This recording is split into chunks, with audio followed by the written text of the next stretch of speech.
Welcome, dear friend. I've been quietly awaiting your arrival. Here, within the ancient stillness of Sleepy University, you may find true solace. I am Chancellor Eldrin, here to gently guide your way.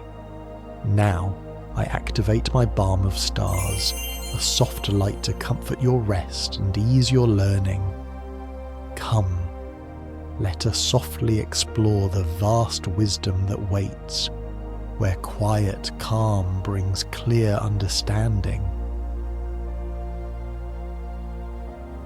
The end of World War II in 1945 didn't bring about a universal peace, but rather a shift in global power and the beginning of a decades-long rivalry known as the Cold War. To understand this, we need to look at the landscape left behind. Europe was utterly devastated. Years of fighting had destroyed infrastructure, economies were shattered, and millions were displaced. This created a power vacuum, a space where established powers were weakened and new ones could rise. Simultaneously, the United States emerged from the war as a dominant force, largely untouched by the physical destruction that plagued Europe and Asia. Its industrial capacity had actually expanded during the war, making it the world's leading economic power. This disparity in strength and circumstance set the stage for tension. The Soviet Union, while suffering immense casualties, estimated at over 20 million, also emerged as a superpower. It had played a pivotal role in defeating Nazi Germany and controlled a large swathe of Eastern Europe, establishing what became known as its sphere of influence. The war had fundamentally altered the global order, and the United States and the Soviet Union quickly found themselves on opposing sides of a new, ideological struggle. The immediate post-war years saw the division of Europe into two distinct blocks. Western Europe, largely comprised of countries like Great Britain, France, and Italy, leaned towards the United States, benefiting from American economic aid, most notably through the Marshall Plan, which we'll discuss later. These nations generally embraced democratic principles and capitalist economic systems. Eastern Europe, however, fell under the influence of the Soviet Union. The Soviets established communist regimes in countries like Poland, Hungary, Romania, and Czechoslovakia, essentially creating a buffer zone against potential Western aggression. This division wasn't simply political, it was also ideological, cultural, and economic. The Soviets feared another invasion from the West, having experienced it twice in the 20th century. They saw the establishment of friendly regimes in Eastern Europe as essential for their own security. The United States, on the other hand, viewed Soviet expansion as a threat to democracy and free markets. This mutual suspicion and differing geopolitical goals fueled the escalating tension. It's important to remember that this wasn't a straightforward case of good versus evil. Both sides had legitimate security concerns and acted in what they perceived as their own best interests. However, these interests were fundamentally incompatible, leading to a prolonged period of rivalry. The seeds of this post-war division were sown even during the war itself, through a series of conferences between the Allied leaders. The Yalta Conference in February 1945 and the Potsdam Conference in July-August 1945 were crucial meetings where the fate of post-war Europe was discussed. These conferences revealed growing disagreements among the Allies, particularly regarding the future of Germany and Eastern Europe. Stalin was determined to secure Soviet influence in Eastern Europe, believing it vital for Soviet security. Roosevelt and Churchill, while initially willing to concede some Soviet influence, became increasingly concerned about the spread of communism. The issue of Germany was particularly contentious. The Allies agreed to divide Germany into 4 occupation zones, one for the United States, one for Great Britain, one for France, and one for the Soviet Union. However, disagreements arose over how to rebuild Germany and what political system it should adopt. The The Soviets favored a weakened and unified Germany, while the Western Allies preferred a more democratic and economically viable Germany. These differences in vision ultimately contributed to the division of Germany into two separate states, East Germany and West Germany, in 1949. The conferences laid bare the growing mistrust and ideological differences between the superpowers, foreshadowing the Cold War that was to come. Beyond the geopolitical maneuvering, the Cold War was fundamentally an ideological struggle. The United States championed capitalism and democracy, a system based on private ownership, free markets, and individual liberties. The Soviet Union, on the other hand, promoted communism, a system based on state ownership, central planning, and collective equality. These two ideologies were diametrically opposed, and each side believed its system was superior. The United States saw communism as a threat to freedom and individual rights, viewing it as an oppressive and totalitarian system. The Soviets, in turn, saw capitalism as inherently exploitative and unjust, believing it led to inequality and social unrest. This ideological clash wasn't simply a matter of abstract principles. It had real-world consequences. Both sides actively sought to promote their ideology abroad through propaganda, economic aid, and political influence. The United States feared the spread of communism, known as the domino theory, believing that if one country fell to communism, others would follow. The Soviets likewise feared the spread of capitalism, seeing it as a threat to their own political and economic system.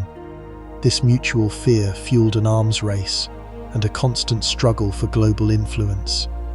The ideological divide created a climate of suspicion and distrust, making it difficult for the two superpowers to find common ground.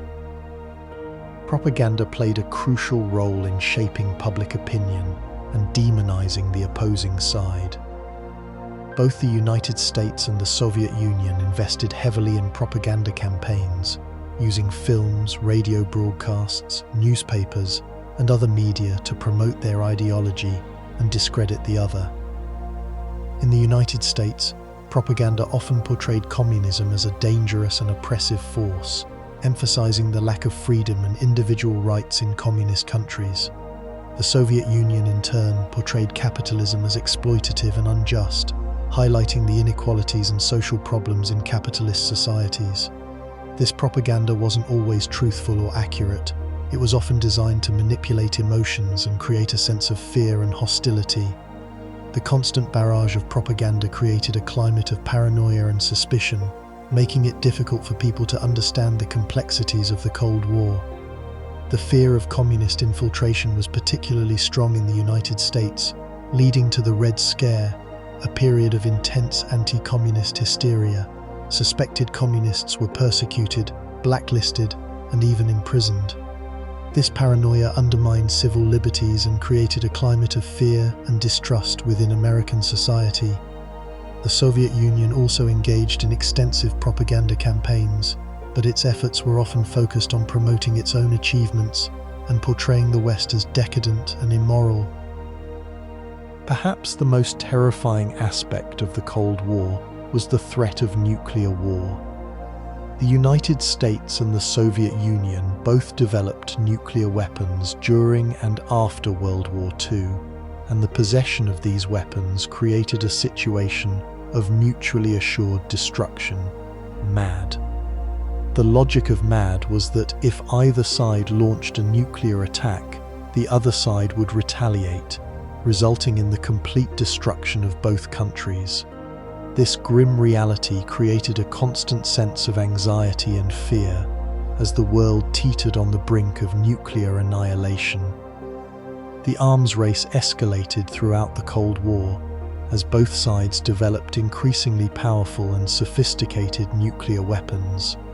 The development of the hydrogen bomb, the intercontinental ballistic missile, and the submarine-launched ballistic missile further increased the destructive potential and the complexity of the nuclear standoff. Numerous crises, such as the Berlin blockade, the Korean War, the Cuban Missile Crisis, brought the world to the edge of nuclear war. The Cuban Missile Crisis in 1962, in particular, was a moment of extreme danger as the Soviet Union deployed nuclear missiles to Cuba, just 90 miles from the United States. The world held its breath as the United States and the Soviet Union engaged in tense negotiations to avert a nuclear war. The threat of nuclear war cast a long shadow over the Cold War, shaping political decisions, influencing public opinion, and creating a climate of fear and uncertainty. The early years of the Cold War weren't just characterized by ideological clashes and nuclear anxieties. They also witnessed a series of direct confrontations between the United States and the Soviet Union. One of the most significant of these confrontations was the Greek Civil War, which erupted in 1946. Greece was torn apart by a civil war between communist rebels and the Greek government, which was supported by the British. However, Britain, weakened by World War II, was no longer able to provide sufficient assistance to the Greek government. The United States under President Harry S. Truman feared that if Greece fell to communism, it would have a domino effect on the rest of the region. In March 1947, President Truman announced the Truman Doctrine, which pledged US support to countries resisting communist influence. The Truman Doctrine marked a turning point in US foreign policy, abandoning the traditional policy of isolationism and embracing a policy of containment, the strategy of preventing the spread of communism. The Truman Doctrine authorized the United States to provide economic and military aid to Greece and Turkey, helping them to resist communist pressure. The Truman Doctrine was followed by another significant US initiative, the Marshall Plan, officially known as the European Recovery Program. The Marshall Plan, announced in June 1947, was a massive economic aid program designed to rebuild Western Europe after the devastation of World War II. The United States provided billions of dollars in aid to Western European countries, helping them to rebuild their economies, modernize their industries, and improve their living standards. The Marshall Plan had several objectives. First, it aimed to alleviate the economic hardship and political instability in Western Europe, preventing the spread of communism. Second, it aimed to create strong and prosperous trading partners for the United States. Third, it aimed to demonstrate the superiority of the capitalist system over the communist system. The Marshall Plan was a remarkable success, helping to rebuild Western Europe and laying the foundation for decades of economic growth and prosperity. However, the Soviet Union viewed the Marshall Plan with suspicion, seeing it as an attempt by the United States to dominate Europe. The Soviets forbade their satellite states in Eastern Europe from participating in the Marshall Plan, and instead established their own economic aid program, the Molotov Plan. These early confrontations culminated in the Berlin blockade, which began in June 1948. After World War II, Germany and Berlin were divided into 4 occupation zones, one for the United States, one for Great Britain, one for France, and one for the Soviet Union. In 1948, the Western Allies decided to unite their occupation zones to create a new independent state, West Germany. The Soviet Union, fearing the creation of a strong pro-Western Germany, responded by blockading all land and water routes to West Berlin, which was located deep within the Soviet occupation zone. The Soviets hoped to force the Western Allies to abandon West Berlin, thereby preventing the creation of West Germany. The Western Allies responded with the Berlin Airlift, a massive operation to deliver food, fuel, and other essential supplies to West Berlin by air. For over a year, Allied planes flew around the clock, delivering over 2 million tons of supplies to the beleaguered city. The The Berlin airlift was a remarkable feat of logistics and a powerful symbol of Western determination. In May 1949, the Soviets lifted the blockade, realizing that they could not force the Western Allies to abandon West Berlin. The Berlin blockade and airlift marked a significant escalation of the Cold War, demonstrating the willingness of both sides to confront each other directly. Let's begin by understanding the two main players in this world of shadows, the KGB and the CIA. Both organizations emerged in the immediate aftermath of World War II, but their origins and mandates differed significantly. The CIA, the Central Intelligence Agency, was formally created in 1947 from the Office of Strategic Services, or OSS. The OSS, established during World War II, had been responsible for gathering intelligence, conducting sabotage, and supporting resistance movements. The CIA inherited this broad portfolio, but its primary focus shifted to countering Soviet influence and gathering intelligence on communist regimes. It was a civilian agency, although it often worked closely with the military. Its early years were marked by a sense of urgency as the Cold War began to take shape. Think of it as America's first line of defense in the battle of ideologies and power. A key aspect of its initial mandate was to prevent the spread of communism, a goal that would define much of its activity for decades. The CIA received significant funding and authority, reflecting the perceived threat from the Soviet Union. This early investment shaped the agency's structure and capabilities, making it a powerful force in the Cold War landscape. Now, let's turn to the KGB, the Komitet Gosударственной Безопасности, or Committee for State Security. Its origins are a bit more complex and deeply rooted in Soviet history. While the CIA was a relatively new creation, the KGB evolved from earlier Soviet intelligence and security organizations, most notably the NKVD, which was infamous for its role in Stalin's purges and internal repression. The KGB was formally established in 1954, after Stalin's death, as part of a reorganization of Soviet security services. However, it inherited a legacy of internal control, surveillance, and ruthless efficiency. Unlike the CIA, which was primarily focused on external threats, the KGB had a dual mandate. It was responsible for both foreign intelligence gathering and internal security, meaning it monitored Soviet citizens for dissent and suppressed any perceived threats to the communist regime. This internal security role was far more extensive and intrusive than anything the CIA undertook. The KGB wielded immense power within the Soviet Union, operating with little oversight and enjoying broad authority to investigate, detain, and punish anyone suspected of anti-Soviet activity. It was a powerful instrument of state control, reinforcing the communist regime's grip on power. The differing mandates of these two organizations fundamentally shaped their approaches to espionage. The CIA, operating in a relatively open society, had to rely more on covert operations, subtle influence, and technological intelligence gathering.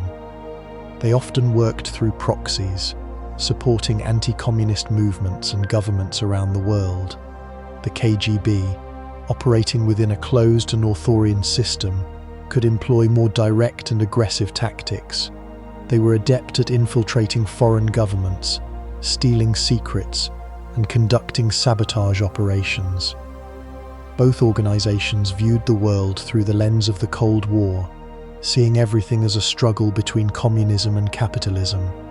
This ideological conflict fueled a relentless competition for intelligence, influence, and technological superiority. The Iron Curtain that divided Europe became the backdrop for countless clandestine operations, as both sides sought to gain an advantage in the global power struggle. This competition wasn't simply about gathering information, it was about shaping events, influencing public opinion, and undermining the enemy's capabilities. The stakes were incredibly high, and the consequences of failure could be catastrophic. Let's now delve into the specific methods and techniques employed by these intelligence agencies. Espionage is rarely about dramatic chases and gunfights, as portrayed in movies. It's far more often a painstaking process of gathering information, analyzing data, and exploiting vulnerabilities. Both the CIA and the KGB relied heavily on human intelligence, or HUMINT. This involved recruiting and cultivating informants, spies, and agents who could provide access to sensitive information. The process of recruiting an agent, known as turning them, required careful planning, persuasion, and often the exploitation of their weaknesses or motivations. The KGB in particular was known for its methodical approach to agent recruitment, focusing on individuals with access to key institutions or information. They were also adept at identifying and exploiting ideological vulnerabilities, appealing to individuals disillusioned with their own governments or political systems. The CIA, while also relying on HUMINT, tended to be more opportunistic, focusing on individuals who could provide immediate intelligence value. Beyond human intelligence, both agencies invested heavily in signals intelligence, or SIGINT. This involved intercepting and decoding communications, such as radio transmissions, telephone calls, and telegraph messages. The ability to break enemy codes was crucial, providing access to their plans, intentions, and vulnerabilities. The United States, with its advanced technological capabilities, excelled in SIGINT, operating a network of listening posts around the world.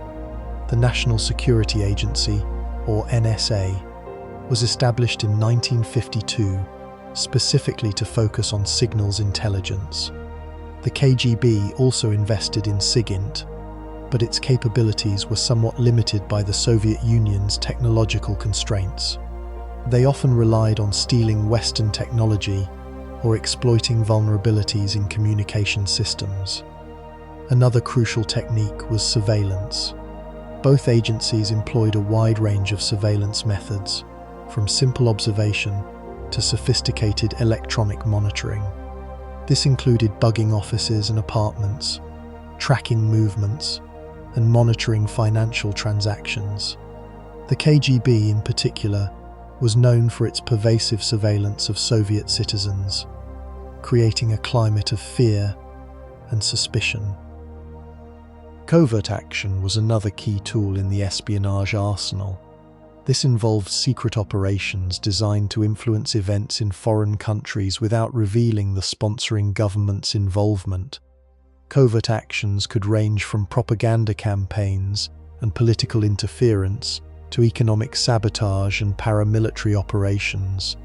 The CIA was particularly active in conducting covert actions, intervening in elections, supporting coups, and funding anti-communist movements. The KGB also engaged in covert action, but its operations tended to be more focused on undermining Western governments and supporting communist regimes. A particularly dangerous technique involved the use of disinformation. Both agencies actively spread false or misleading information to deceive their adversaries and manipulate public opinion. This could involve creating fake news stories, fabricating evidence, and spreading rumors. The goal was to sow confusion, erode trust, and undermine the enemy's credibility. The use of deception was so pervasive that it became an integral part of the Cold War landscape. Let's examine some specific cases that illustrate the complexities and dangers of espionage. The case of Julius and Ethel Rosenberg is perhaps the most infamous example. Accused of providing atomic secrets to the Soviet Union, they were convicted of espionage and executed in 1953. The case remains controversial to this day, with some arguing that they were victims of Cold War paranoia and political persecution. Regardless of the truth, the Rosenberg case highlighted the intense fear of Soviet infiltration and the willingness of the US government to take drastic measures to protect its national security. Another notable case is that of Aldrich Ames, a CIA officer who spied for the Soviet Union for 9 years. Ames betrayed numerous US agents, leading to their capture and execution. His betrayal was a devastating blow to US intelligence, and it raised serious questions about the effectiveness of the CIA's counterintelligence efforts. Ames was eventually unmasked and convicted of espionage, but his actions had lasting consequences. The U-2 incident of 1960 was a major crisis during the Cold War. A US U-2 spy plane was shot down over Soviet territory, and the pilot, Francis Gary Powers, was captured. The incident exposed the US's clandestine surveillance activities and led to a tense standoff between the US and the Soviet Union. The Soviets used the incident to embarrass the US and demand an apology. The US initially denied that the plane was engaged in espionage, but eventually admitted the truth. The U-2 incident demonstrated the risks of conducting covert operations in hostile territory. On the Soviet side, the defection of Oleg Penkovsky, a GRU officer, was a significant intelligence coup for the West. Penkovsky provided the US and the UK with crucial information about Soviet military capabilities and intentions. His information helped to avert a potential crisis during the Cuban Missile Crisis. However, Penkovsky was eventually unmasked and executed by the KGB. The Bay of Pigs invasion of 1961 was a disastrous failure for the CIA. The agency sponsored a group of Cuban exiles to invade Cuba and overthrow Fidel Castro's government. However, the invasion was poorly planned and executed, and the exiles were quickly defeated by Cuban forces. The Bay of Pigs invasion damaged the US's credibility and emboldened Castro to seek closer ties with the Soviet Union. It also led to the Cuban Missile Crisis, which brought the world to the brink of nuclear war. These cases, both successes and failures, demonstrate the high stakes and inherent risks of espionage. The world of intelligence is often shrouded in secrecy, and it's difficult to assess the true impact of these operations. However, it's clear that espionage played a crucial role in shaping the course of the Cold War. The activities of the CIA and KGB had a profound impact on global events. Their interventions, both overt and covert, shaped the political landscape of countless countries. In many cases, their actions exacerbated existing conflicts and contributed to instability. The CIA, for example, was heavily involved in supporting anti-communist governments in Latin America, often at the expense of democracy and human rights. The agency's support for military dictatorships in countries like Chile and Argentina led to widespread repression and violence. The KGB, on the other hand, actively supported communist movements and governments around the world, providing them with training, weapons, and financial assistance. This support helped to maintain communist regimes in power in countries like Vietnam and Cuba. The competition between the CIA and KGB also fueled proxy wars, where the two superpowers supported opposing sides in conflicts in developing countries. These proxy wars often resulted in immense suffering and loss of life. The Cold War competition between the US and the Soviet Union created a climate of fear and mistrust that permeated all aspects of international relations. The threat of nuclear war loomed large, and both sides engaged in a massive arms race. The CIA and KGB played a crucial role in escalating this arms race, gathering intelligence about each other's military capabilities and developing new weapons systems. The competition between the two superpowers also led to a global ideological struggle, as both sides sought to promote their own values and beliefs. This ideological struggle manifested itself in various ways, from propaganda campaigns to cultural exchanges. The division of Europe into Eastern and Western blocs was a direct result of the Cold War competition. The Berlin Wall, erected in 1961, became a symbol of this division. The wall physically separated East and West Berlin, and it represented the ideological barrier that separated the communist and capitalist worlds. The legacy of the Cold War continues to shape the world today. The end of the Cold War did not bring an end to espionage. In fact, espionage has become even more complex and multifaceted in the 21st century. The rise of cyber warfare has created a new arena for espionage, as countries and organizations compete to gather intelligence and disrupt each other's systems. The techniques and methods of espionage have also evolved, with a greater emphasis on technology and data analysis. The competition between intelligence agencies continues, albeit in a different form. The lessons learned from the Cold War remain relevant, highlighting the importance of intelligence gathering, counterintelligence, and covert action. Understanding the history of espionage is crucial for navigating the challenges of the 21st century and ensuring national security. Let's begin by understanding the historical context of Korea. For centuries, Korea existed as an independent kingdom, deeply influenced by its larger neighbors, China and Japan. However, by the early 20th century, Japan had annexed Korea, ruling it as a colony from 1910 until the end of World War II.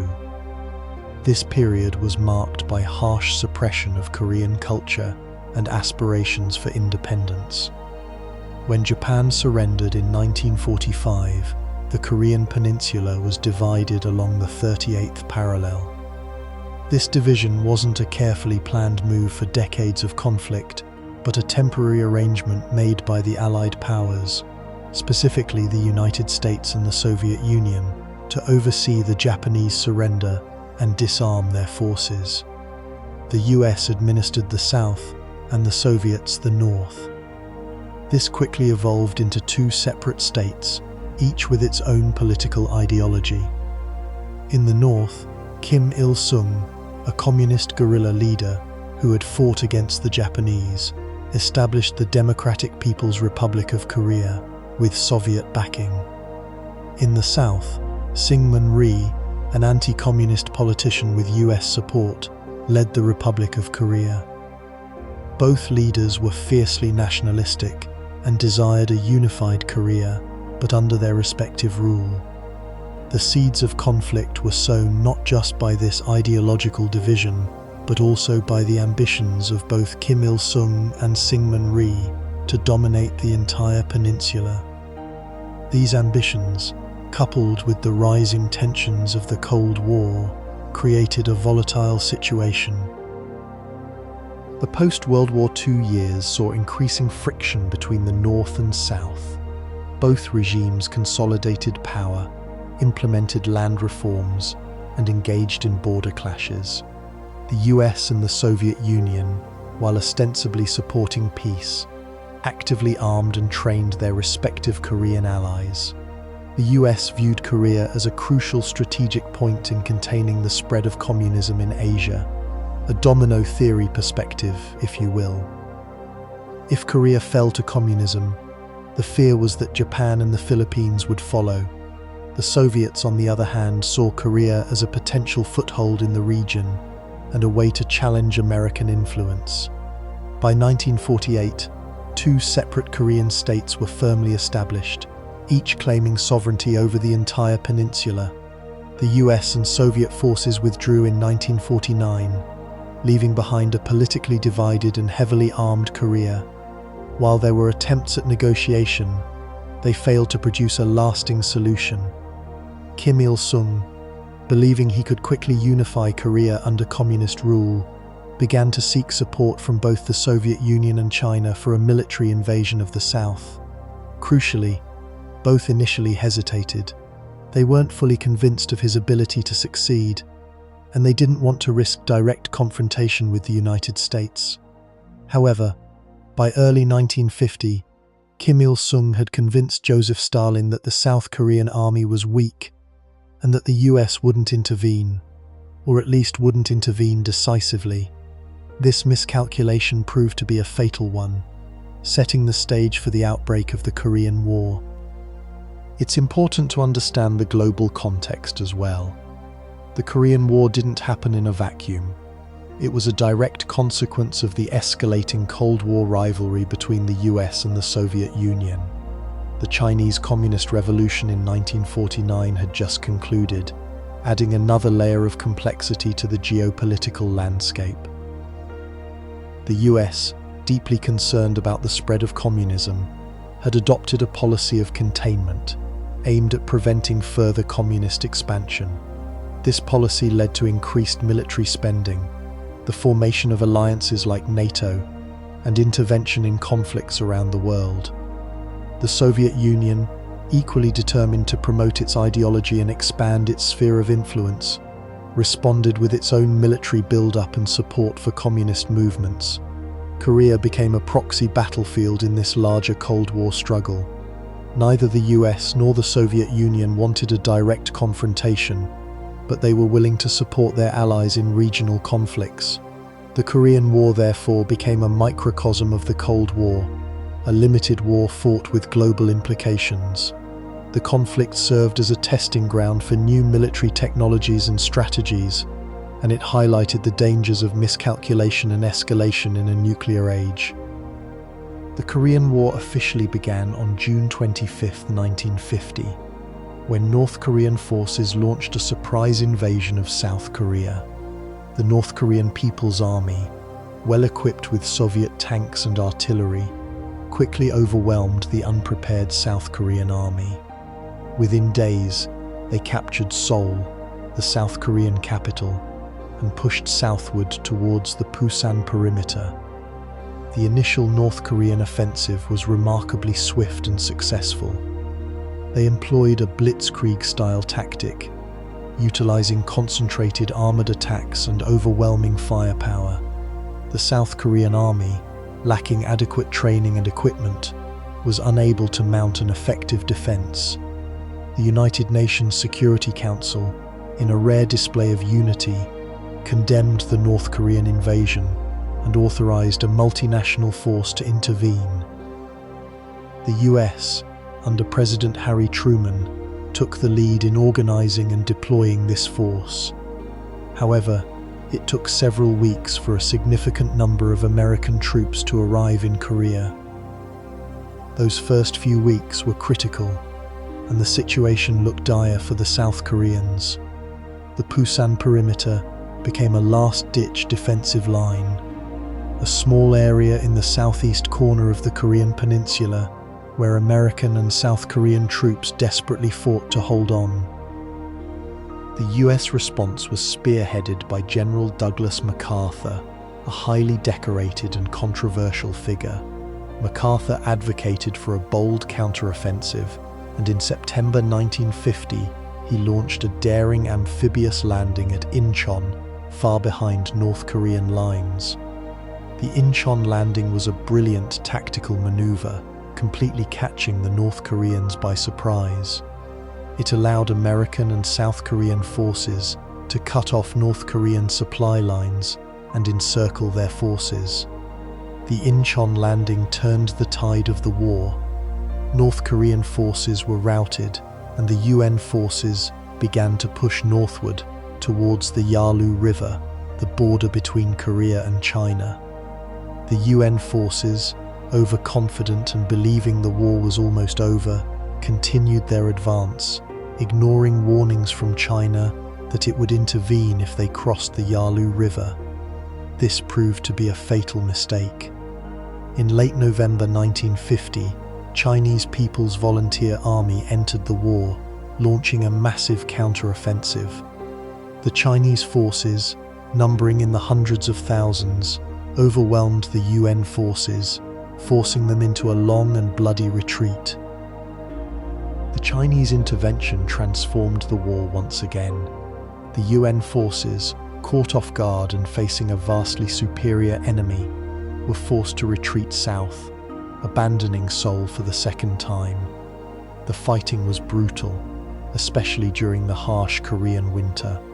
The mountainous terrain and freezing temperatures made it difficult to maneuver and supply troops. The war settled into a stalemate, with the front line fluctuating around the 38th parallel. For 2 years, the two sides engaged in a series of bloody battles, with little territorial gain. The fighting was characterized by trench warfare, artillery bombardments, and air raids. The US, frustrated by the stalemate, considered using nuclear weapons, but ultimately decided against it, fearing escalation and Soviet retaliation. The war became a political and diplomatic quagmire, with negotiations dragging on for months. Finally, in July 1953, an armistice agreement was signed, and the two Koreas remain technically at war to this day. The Korean War was a costly conflict, resulting in millions of casualties and widespread destruction. The Korean War had profound political ramifications, both domestically and internationally. The war led to a significant increase in US military spending and a permanent expansion of the US military presence in Asia. The war also strengthened the anti-communist sentiment in the US, leading to the Second Red Scare and the McCarthy era. Domestically, the war contributed to a growing sense of Cold War paranoia and a crackdown on dissent. Internationally, the war solidified the Cold War division of the world and reinforced the bipolar structure of the international system. The war also led to the formation of new alliances and the strengthening of existing ones. The US, for example, deepened its ties with Japan, South Korea, and other anti-communist countries in Asia. The war also had a lasting impact on the Korean peninsula. Korea remained divided, with a heavily fortified demilitarized zone, DMZ, separating North and South Korea. The war left a legacy of mistrust and animosity between the two Koreas, and the threat of conflict remains to this day. The war also demonstrated the limitations of US power and the dangers of intermissionism. The war was a costly stalemate, and the US failed to achieve its original objective of unifying Korea under a pro-Western government. The war also highlighted the importance of international cooperation and the need for a multilateral approach to conflict resolution. The UN played an important role in authorizing and organizing the intervention in Korea, but the war also exposed the limitations of the UN in dealing with major power conflicts. The Korean War also set a precedent for future proxy wars during the Cold War, such as the Vietnam War. The war demonstrated that the US and the Soviet Union were willing to fight their battles through proxies rather than engaging in direct confrontation. This led to a series of conflicts around the world as the two superpowers competed for influence. The Korean War remains a significant event in the history of the Cold War and the 20th century. It was a brutal and costly conflict, with lasting consequences for the Korean peninsula and the world. The long-term consequences of the Korean War are still felt today. South Korea, with US support, has transformed into a vibrant economic power and a democratic society. North Korea, isolated and under authoritarian rule, remains one of the most impoverished and repressive countries in the world. The contrast between the two Koreas is stark, a testament to the divergent paths they have taken since the war. The Korean War also serves as a cautionary tale about the dangers of ideological conflict and the importance of diplomacy. The war could have been avoided if the two Koreas had been able to find a peaceful solution to their differences. the war also highlights the need for a more nuanced understanding of international relations and the complexities of conflict resolution. The Korean War remains a relevant case study for policymakers and scholars alike, offering valuable lessons about the challenges of maintaining peace and stability in a complex and interconnected world. The unresolved status of the Korean Peninsula continues to be a source of tension and instability in Northeast Asia, and the need for a lasting peace agreement remains urgent. Let's begin with the very origins of nuclear weaponry. The story truly begins long before the Cold War, with scientific breakthroughs in the early 20th century. Scientists like Ernest Rutherford, Marie Curie, and Albert Einstein laid the groundwork for understanding the atom and its potential energy. Einstein's famous equation, E=mc², demonstrated the immense energy locked within matter, hinting at possibilities beyond imagination. However, it was the fear that Nazi Germany would develop these weapons first that truly accelerated the process. The United States, driven by this fear, initiated the Manhattan Project in 1942, a top-secret undertaking involving hundreds of scientists and engineers. This project wasn't just about theoretical physics. It was an enormous industrial endeavor, requiring the construction of vast facilities like Oak Ridge, Tennessee, and Hanford, Washington, to produce the necessary materials, uranium and plutonium. The culmination of this effort was the creation of the atomic bomb. The first successful test, codenamed Trinity, took place on July 16, 1945, in the New Mexico desert. It was a moment that forever changed the course of history, demonstrating the devastating power that humans could now unleash. The use of atomic bombs on Hiroshima and Nagasaki in August 1945 brought World War II to an end, but it also ushered in the nuclear age. The sheer scale of destruction, the immediate deaths of hundreds of thousands, the long-term effects of radiation shocked the world. It wasn't just the immediate damage, but the realization of a new kind of warfare, one that could potentially obliterate entire cities in an instant. Following the war, the United States initially held a monopoly on nuclear weapons. However, this monopoly didn't last.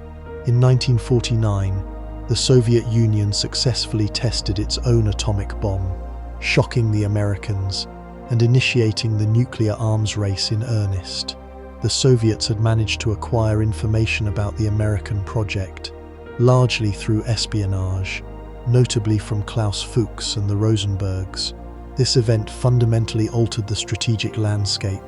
It was no longer a question of whether nuclear weapons would be used, but rather a race to build more and more powerful weapons, as both superpowers sought to maintain a perceived advantage. This competition wasn't simply about military strength, it was also about prestige, ideology, and the fear of being vulnerable. The arms race quickly moved beyond simply increasing the number of atomic bombs. Both the US and the USSR began developing more sophisticated weapons. The next major leap was the hydrogen bomb, also known as the thermonuclear bomb. Unlike atomic bombs, which rely on nuclear fission, the splitting of atoms, hydrogen bombs utilize nuclear fusion, the joining of atoms. This process releases vastly more energy, making hydrogen bombs significantly more powerful than their predecessors. The first successful test of a hydrogen bomb, codenamed Ivy Mike, was conducted by the United States in 1952. The Soviets followed suit a year later with their own test. The development of hydrogen bombs wasn't just about increasing destructive power, it also spurred the development of delivery systems. Early atomic bombs were dropped from airplanes, but this was seen as vulnerable. The next step was the development of intercontinental ballistic missiles, or ICBMs. These missiles could travel thousands of miles and deliver nuclear warheads to targets across continents, significantly reducing warning times and increasing the risk of a surprise attack. This created a new level of anxiety and instability as both sides raced to develop faster, more accurate, and more numerous ICBMs. The space race became intertwined with the arms race, as both superpowers sought to develop missile technology and satellite systems for reconnaissance and early warning. As the nuclear arsenals of the US and the USSR grew, a new strategic doctrine emerged: mutually assured destruction, or MAD. This wasn't a plan for winning a nuclear war, but rather a recognition that such a war was unwinnable. The basic premise of MAD was that if one superpower launched a nuclear attack against the other, the attacked nation would retaliate with a devastating counterattack. This retaliation would be sufficient to inflict unacceptable damage on the aggressor, ensuring its own destruction. In essence, MAD held that the threat of annihilation was the ultimate deterrent. It was a terrifying concept, relying on the logic of irrationality, that neither side would initiate a nuclear attack because doing so would guarantee its own demise. This doctrine wasn't universally accepted. Some strategists argued for the possibility of limited nuclear strikes or defensive systems that could mitigate the damage from an attack. However, the prevailing view was that any nuclear exchange, even a limited one, could quickly escalate into a full-scale war, leading to catastrophic consequences. The development of second strike capabilities was crucial to the effectiveness of MAD. A second strike capability refers to the ability of a nation to launch a retaliatory attack even after absorbing a first strike. This required maintaining a survivable nuclear force, meaning that enough weapons and delivery systems would be protected from destruction. This led to the development of hardened missile silos, submarine-launched ballistic missiles, or SLBMs, and mobile missile launchers. SLBMs were particularly important, as they could remain hidden underwater, making them difficult to target. The pursuit of second strike capabilities fueled a relentless arms race. Both superpowers sought to build larger and more sophisticated arsenals, constantly striving to maintain a credible deterrent. This wasn't just about quantity, it was also about quality. The development of multiple independently targetable re-entry vehicles, or MAREVs, allowed a single missile to carry multiple warheads, each capable of hitting a different target. This further complicated the strategic equation, making it even more difficult to defend against a nuclear attack. The concept of MAD wasn't without its critics. Some argued that it was a dangerous and unstable doctrine, relying on a fragile balance of terror. Others worried about the possibility of accidental war caused by technical malfunctions, miscalculations, or human error. There were several close calls during the Cold War, moments when the world came dangerously close to nuclear conflict. The Cuban Missile Crisis in 1962 is perhaps the most famous example. During this crisis, the Soviet Union secretly deployed nuclear missiles to Cuba, just 90 miles from the United States. This prompted a tense standoff, as the US demanded the removal of the missiles. For several days, the world held its breath, fearing that a single misstep could trigger a nuclear war. Ultimately, a compromise was reached, with the Soviets agreeing to remove the missiles in exchange for a US pledge not to invade Cuba. However, the Cuban Missile Crisis served as a stark reminder of the dangers of MAD and the importance of careful diplomacy. The doomsday clock, created by the Bulletin of the Atomic Scientists, became a symbol of the perceived threat of nuclear war, its hands moving closer to midnight as tensions rose and fell throughout the Cold War. While direct confrontation between the US and the USSR was avoided, the Cold War was fought extensively through proxy wars. These were conflicts in which the superpowers supported opposing sides, often in developing countries. The aim wasn't necessarily to win the local conflict, but to gain influence, contain the spread of communism, or prevent the other side from gaining a strategic advantage. Korea and Vietnam are prime examples. In the Korean War, 1950 to 1953, the US and its allies supported South Korea against North Korea, which was backed by the Soviet Union and China. The war ended in a stalemate, with Korea remaining divided along the 38th parallel. The Vietnam War, 1955 to 1975, was a much longer and more complex conflict. The US supported the South Vietnamese government against the Communist Viet Cong and North Vietnam, again with Soviet and Chinese support for the North. The war was highly divisive in the United States, and ultimately ended with the reunification of Vietnam under communist rule. These conflicts were devastating for the countries involved, causing immense suffering and destruction. The Soviet invasion of Afghanistan in 1979 marked another significant escalation of the Cold War. The Soviets sought to prop up a communist government in Afghanistan, while the US supported the Mujahideen, Afghan guerrilla fighters resisting the Soviet occupation.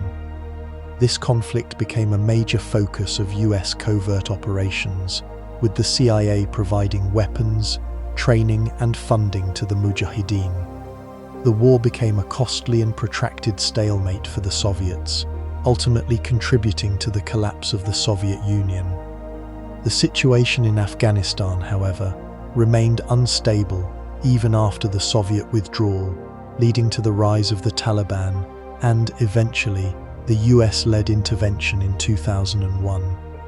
Beyond Korea, Vietnam and Afghanistan, numerous other conflicts around the world, in Africa, Latin America and the Middle East, became battlegrounds for Cold War rivalry. In each case, the superpowers provided support to their respective allies, often fueling local conflicts and prolonging the fighting. The danger of escalation was ever present throughout the Cold War. A seemingly minor incident could quickly spiral out of control, leading to a direct confrontation between the superpowers. The concept of brinkmanship, pushing events to the edge of disaster in order to achieve one's goals, was often employed, but it was a risky strategy. The Cuban Missile Crisis is a prime example of how close the world came to nuclear war. The constant arms race, the development of new weapons, and the proliferation of nuclear technology all contributed to the heightened risk of escalation. Arms control treaties, such as the Strategic Arms Limitation Talks and the Strategic Arms Reduction Treaty, START, were negotiated in an attempt to limit the buildup of nuclear weapons and reduce the risk of a catastrophic conflict. However, these treaties were often difficult to negotiate and enforce, and they didn't always succeed in preventing further proliferation. The Cold War was a period of intense ideological rivalry, geopolitical competition, and constant threat. While direct conflict between the superpowers was avoided, the constant risk of escalation and the devastating consequences of a nuclear war cast a long shadow over the world. Let's start with the foundation of this crisis. To truly understand the Cuban Missile Crisis, we need to rewind to the Cuban Revolution of 1959. Fidel Castro and his revolutionaries overthrew the US-backed Fulgencio Batista. Initially, the US attempted to maintain relations, but Castro's increasingly socialist policies and nationalization of American-owned businesses quickly strained those ties. The US, deeply concerned about a communist foothold so close to its shores, just 90 miles, began to implement economic sanctions and covert operations against the new Cuban government. This included the infamous Bay of Pigs invasion in April 1961, a disastrous attempt to overthrow Castro using Cuban exiles, trained and funded by the CIA. It was a complete failure and deeply embarrassed the Kennedy administration. The Bay of Pigs not only failed to remove Castro, but also pushed Cuba further into the arms of the Soviet Union, seeking protection from further American aggression. These early tensions set the stage for the dramatic escalation to come. Now, let's talk about the Soviet perspective. The Soviets, under Nikita Khrushchev, saw Cuba as a strategic opportunity. They believed placing nuclear missiles in Cuba would address the strategic imbalance created by the US placing Jupiter missiles in Turkey and Italy, within striking distance of Soviet territory. These missiles were seen as a direct threat, and Khrushchev wanted to create a similar deterrent for the US. Furthermore, the Soviets likely saw the deployment as a way to defend Cuba from another potential US invasion, and to project Soviet power closer to the American mainland. The US had already encircled the USSR with bases and missiles around the globe, and Khrushchev was attempting to level the playing field. By the summer of 1962, the Soviets began secretly shipping ballistic missiles, along with technicians and military personnel, to Cuba. This operation, codenamed Anadiari, was meticulously planned to avoid detection, but it was an enormous undertaking, and the sheer scale made complete secrecy difficult. These were not just any missiles. They were intermediate-range and medium-range ballistic missiles capable of hitting most major US cities within minutes. The critical turning point came on October 14, 1962. A US U-2 spy plane, conducting routine reconnaissance over Cuba, captured photographic evidence of Soviet medium-range ballistic missile sites under construction. These images were immediately analyzed by US intelligence, and the implications were terrifying. The presence of these missiles, so close to the US, dramatically reduced warning times for a potential nuclear attack and fundamentally altered the strategic landscape. President Kennedy was immediately informed and convened the Executive Committee of the National Security Council, known as EXCOM, to discuss possible responses. The options debated ranged from diplomatic negotiations to a full-scale military invasion of Cuba, each carrying enormous risks. The initial days were fraught with intense debate, as advisors grappled with the potential consequences of each course of action. The stakes were incredibly high. A miscalculation could easily escalate into a nuclear war. The period between October 16th and October 28th, 1962, became known as the 13 Days. These were days of intense crisis management, shrouded in secrecy and marked by high-stakes decision-making. President Kennedy ultimately rejected both a direct military strike and a full-scale invasion, fearing they would provoke a Soviet response and escalate the conflict. Instead, he opted for a quarantine, a naval blockade of Cuba, to prevent further Soviet shipments of offensive military equipment. This was a carefully chosen term, as a blockade is considered an act of war under international law. The quarantine was announced publicly on October 22nd, and US naval forces began to deploy to the Caribbean, preparing to intercept Soviet vessels. This was an incredibly tense standoff, as the world watched to see if Soviet ships would challenge the quarantine. The possibility of a direct confrontation at sea loomed large. As the quarantine took effect, the Soviets continued to send ships towards Cuba, creating a nerve-wracking situation. The US Navy prepared to stop and search those ships, but this carried the risk of a military clash. Meanwhile, behind the scenes, secret diplomatic channels were opened between the US and the Soviet Union. Attorney General Robert Kennedy met secretly with Soviet Ambassador Anatoly Dobrinin, exploring potential compromises. These back-channel communications were crucial in preventing the crisis from spiraling out of control. The Soviets initially demanded the removal of US Jupiter missiles from Turkey in exchange for removing their missiles from Cuba. However, this demand was complicated by the fact that the US was already planning to remove those missiles, but they didn't want to appear as though they were yielding to Soviet pressure. The US needed a face-saving way to resolve the crisis. On October 26th, a particularly alarming letter arrived from Khrushchev, accusing the US of escalating the crisis and threatening retaliation. This message raised the spectre of an imminent nuclear exchange. However, on the same day, a second, more conciliatory message arrived, suggesting a possible trade: the removal of Soviet missiles from Cuba in exchange for a US guarantee not to invade Cuba. This second message offered a glimmer of hope.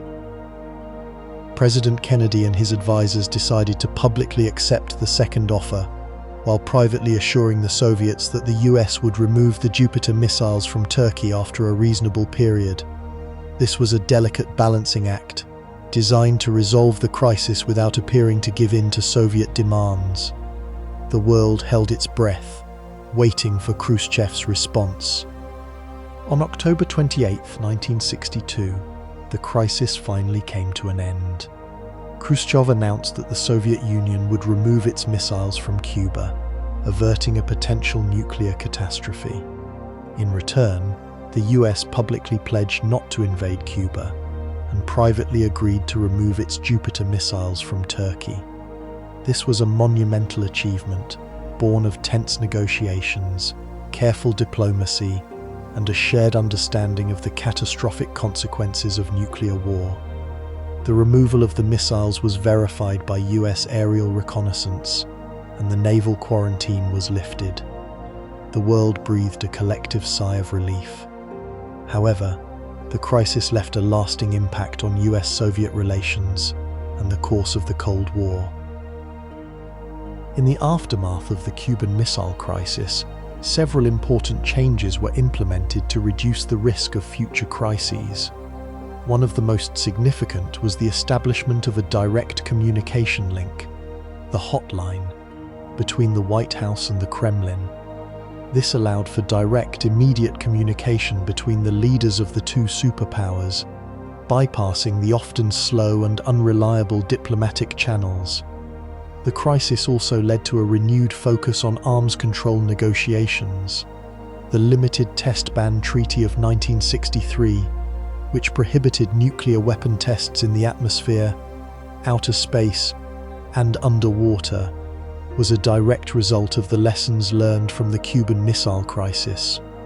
Both sides realized the need to find ways to limit the proliferation of nuclear weapons and reduce the risk of accidental war. For Cuba, the crisis had a complex aftermath. While the US pledged not to invade, the economic embargo remained in place, causing significant hardship for the Cuban people. Castro, however, emerged from the crisis with his regime intact and a strengthened alliance with the Soviet Union. The crisis also underscored the dangers of Cold War proxy conflicts and the importance of direct communication between superpowers. It served as a stark reminder that even the most carefully calculated strategies could easily escalate out of control, with potentially catastrophic consequences.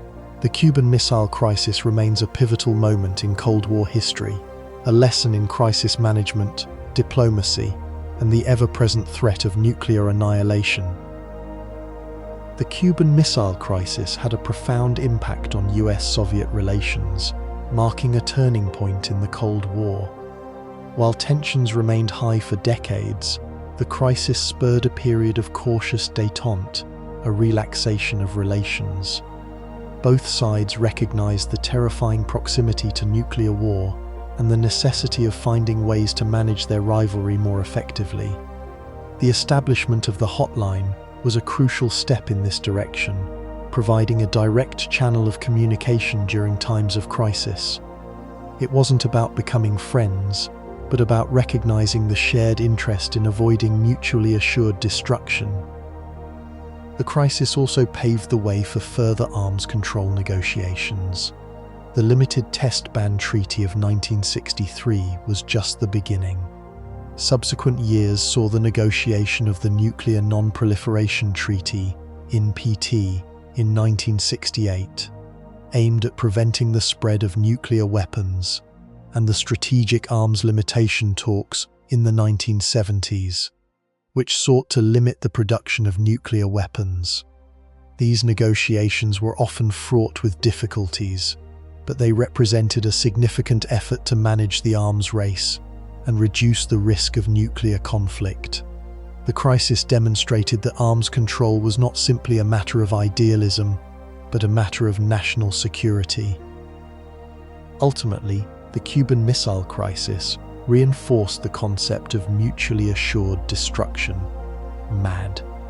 Both the US and the Soviet Union realized that a full-scale nuclear exchange would result in the devastation of both countries and perhaps the entire planet. This realization, while terrifying, served as a powerful deterrent, preventing either side from taking reckless actions.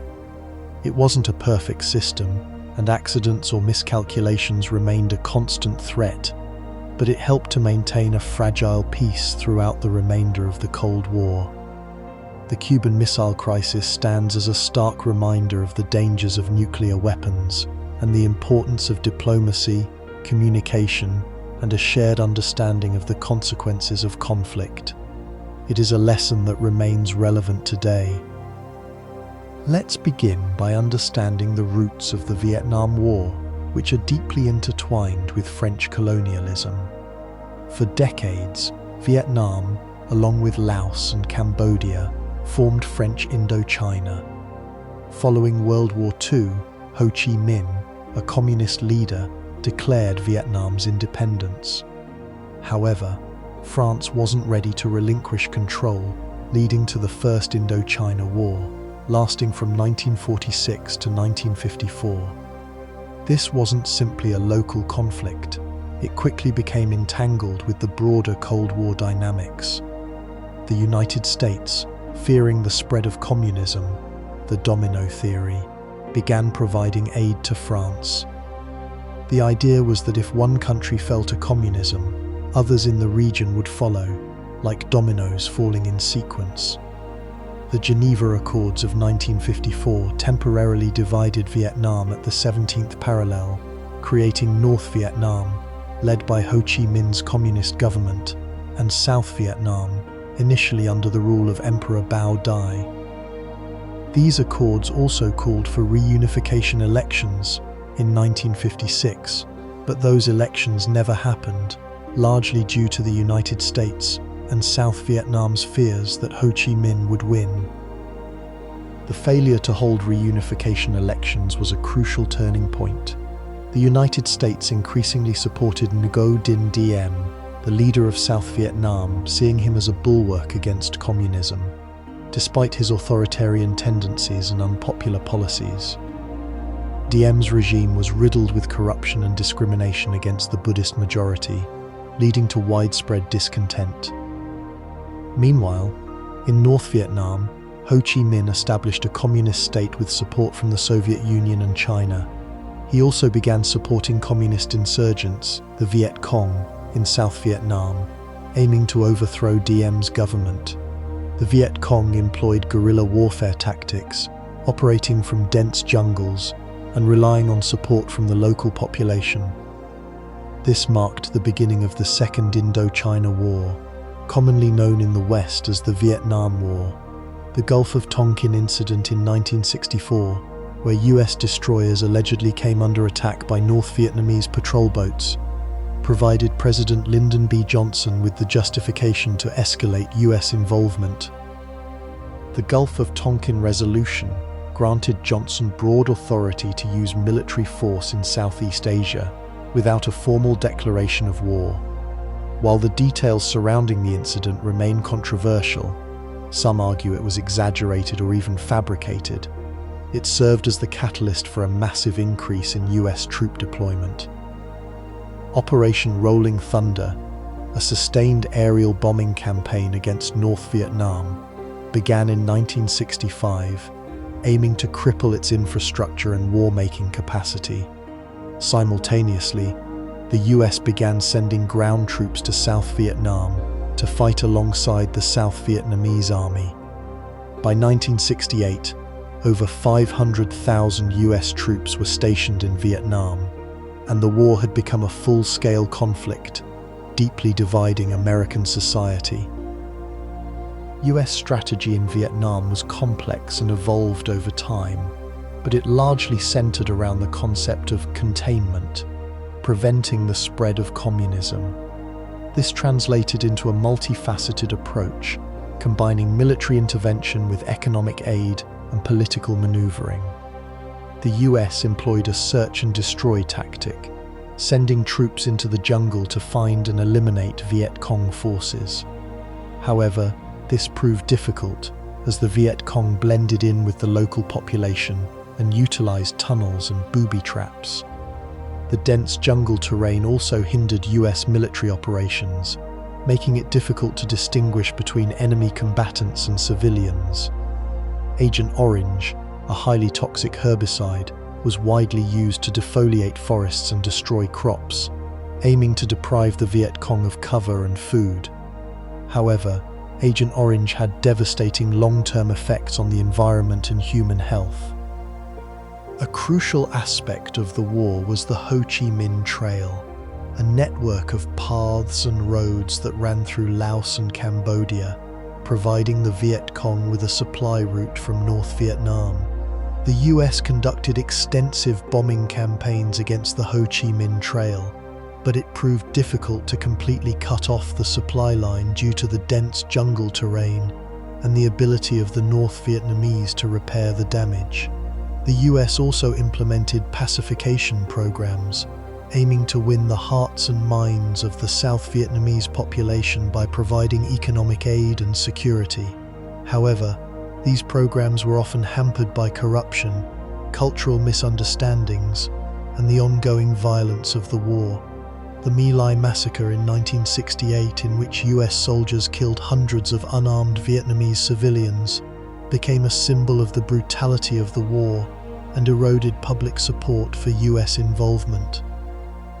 As the war dragged on, the US adopted a strategy of Vietnamization, aiming to gradually transfer the responsibility for fighting the war to the South Vietnam with military training, equipment, and financial aid.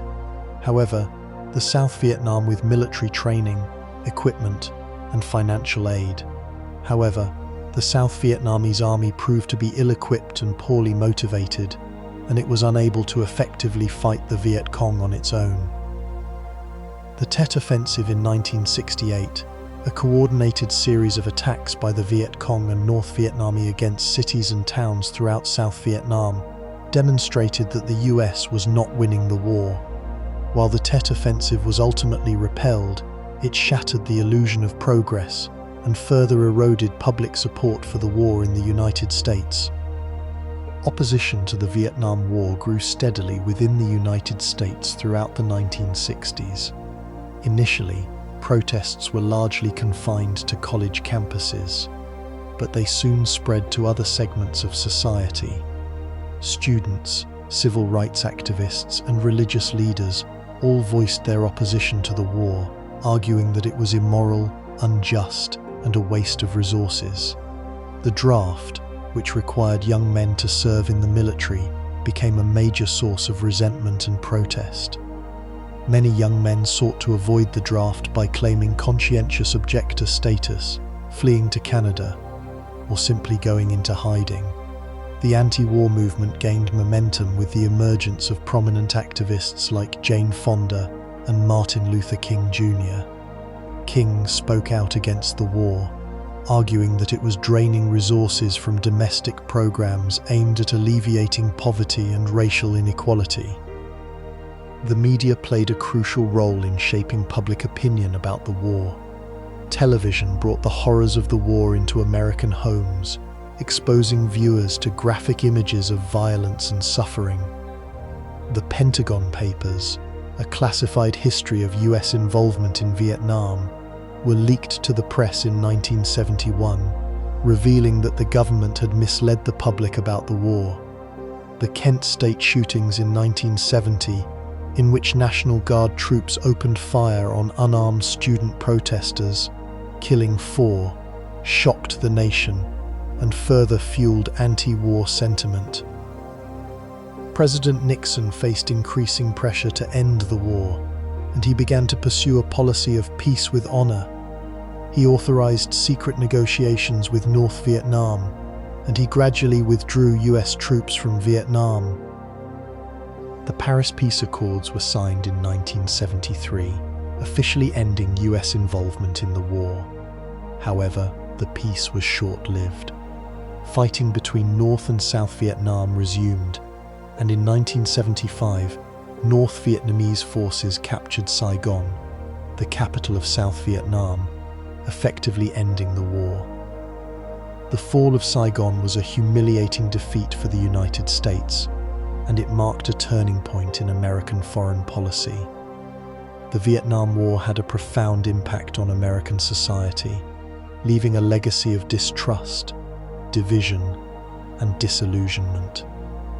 The war also raised important questions about the limits of American power, the morality of interventionism, and the importance of understanding different cultures and perspectives. Following the Second World War, a powerful wave of decolonization swept across Africa.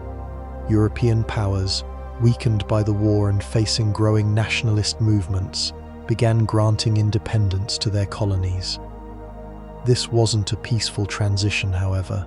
The dismantling of colonial empires unleashed pent-up grievances and often led to internal conflicts. Many African nations weren't simply handed independence, they had to fight for it.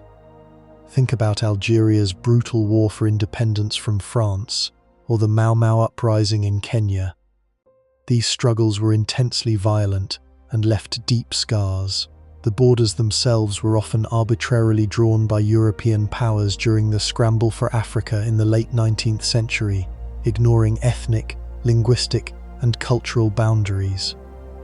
When independence came, these artificial borders became sources of conflict, as different groups found themselves within the same nation-state, vying for power and resources. It's crucial to understand that decolonization wasn't a uniform process.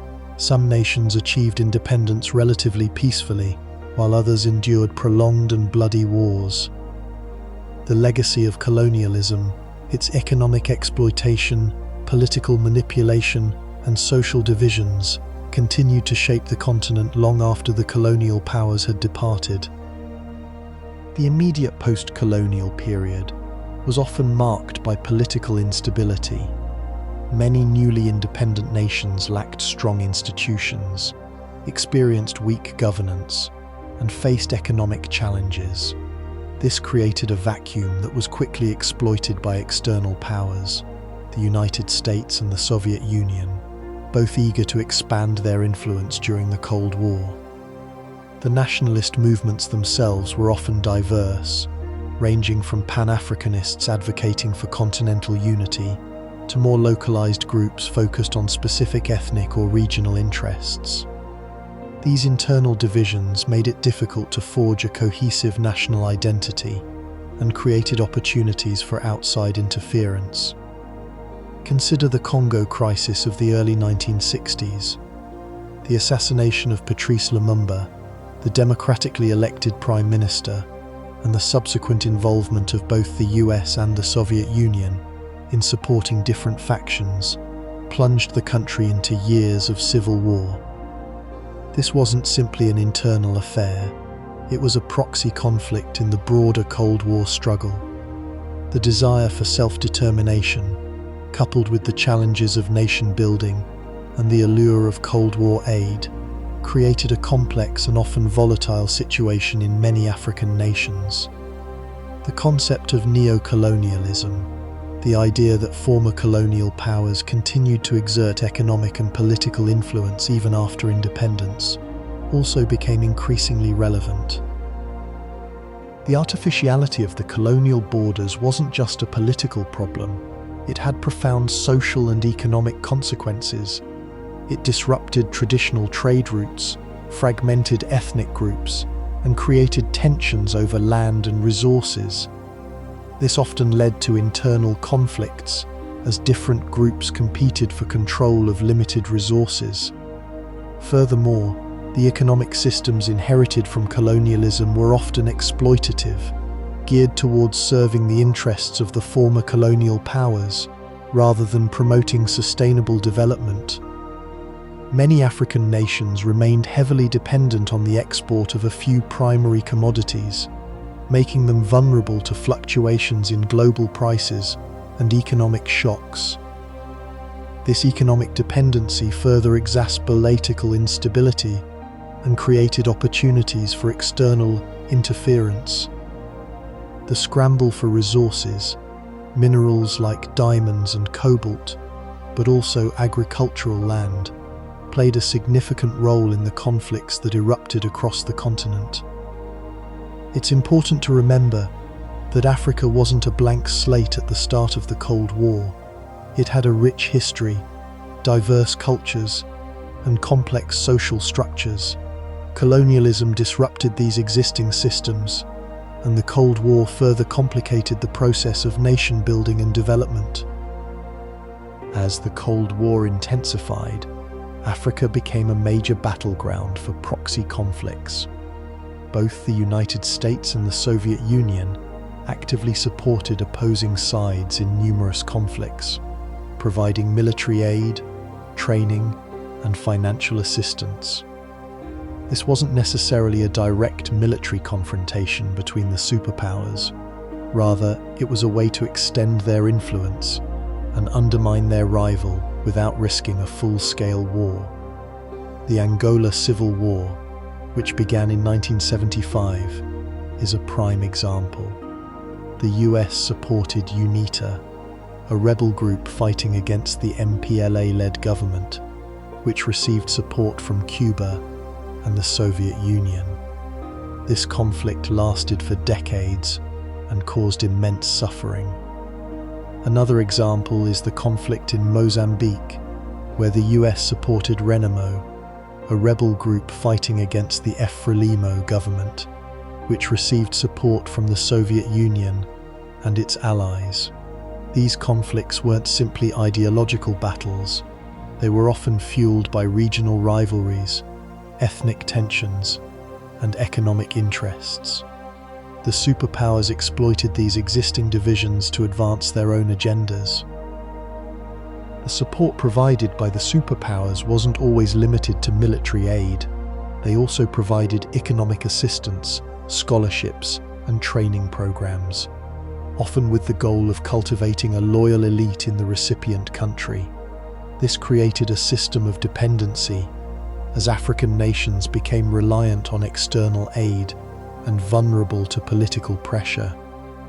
The US, for example, often linked its aid to political and economic reforms, pushing African nations to adopt free market policies and align themselves with American interests. The Soviet Union, on the other hand, emphasized socialist principles and supported governments that embraced a Marxist-Leninist ideology. This ideological competition further exacerbated political divisions and created opportunities for external interference. It's crucial to understand that the superpowers weren't always acting in the best interests of the African nations they were supporting. Their primary goal was to advance their own strategic objectives, even if it meant prolonging conflicts and causing suffering. The Soviet Union often relied on its allies, Cuba, East Germany, and other Eastern European countries, to provide military assistance and training in Africa. Cuban soldiers, for example, played a significant role in supporting Marxist governments in Angola, Mozambique, and other countries. This allowed the Soviet Union to extend its influence without directly involving its own troops. The US, for its part, often worked through regional allies, such as South Africa and Zaire, now the Democratic Republic of Congo, to counter Soviet influence and support anti-communist governments. This created a complex web of alliances and rivalries, further complicating the political landscape. The competition between the superpowers also extended to the realm of intelligence gathering and covert operations.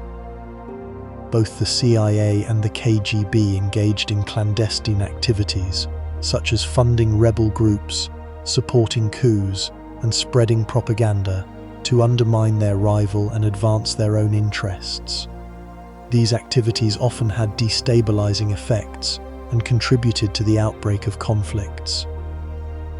The Cold War had a devastating impact on African nations.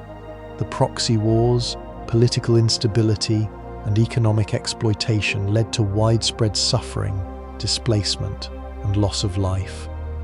Millions of people were killed or injured in conflicts, and many more were forced to flee their homes.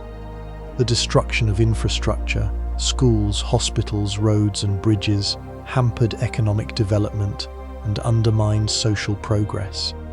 The diversion of resources to military spending, often with the support of external powers, diverted funds from essential services such as education, healthcare, and agriculture. The legacy of conflict continues to haunt many African nations today. The proliferation of weapons, often supplied by the superpowers, contributed to ongoing violence and instability. The breakdown of social cohesion caused by years of conflict made it difficult to rebuild communities and foster reconciliation. Beyond the immediate human cost, the Cold War also had a long-term impact on economic development. The economic systems inherited from colonialism were often ill-suited to the needs of independent nations. The dependence on the export of a few primary commodities made African economies vulnerable to fluctuations in global prices. The diversion of resources to military spending, often with the support of external powers, diverted funds from essential services such as education, healthcare, and agriculture. The imposition of structural adjustment programs, often linked to aid, imposed austerity measures and undermined social welfare programs. The result was widespread poverty, inequality, and economic stagnation. It's important to note that the impact of the Cold War varied from country to country. Some nations, such as Botswana, managed to navigate the Cold War relatively successfully, while others, such as Angola and Mozambique, were deeply scarred by conflict. Despite the immense challenges, African nations have demonstrated remarkable resilience. In the decades since the end of the Cold War, many nations have made significant progress in areas such as economic development, political stability, and social welfare. However, the legacy of conflict and exploitation continues to cast a long shadow. The challenges of poverty, inequality, and corruption remain significant. The need for good governance, sustainable development, and regional cooperation is more pressing than ever. It's crucial to remember that Africa is not a monolithic entity. It is a continent of immense diversity, with a rich history, diverse cultures, and complex social structures. The Cold War was just one chapter in the long and complex story of Africa. Understanding this chapter is essential for understanding the challenges and opportunities facing the continent today. The space race, while seeming like a sudden burst of activity in the 1950s, actually had roots stretching back to the end of World War II. Both the United States and the Soviet Union recognized the potential of rocketry, initially developed for weaponry, specifically the German V-2 rocket. Crucially, both nations actively recruited the scientists who had designed these rockets. Wernher von Braun, a key figure in the German rocket program, became a central figure in the American space program. On the Soviet side, Sergei Korolev, though less publicly known during his lifetime, spearheaded their efforts. This initial brain drain of German scientists wasn't about peaceful exploration, it was about strategic military advantage. The fear was that the nation controlling rocketry controlled a powerful new method of delivering weapons, potentially even nuclear weapons, across continents.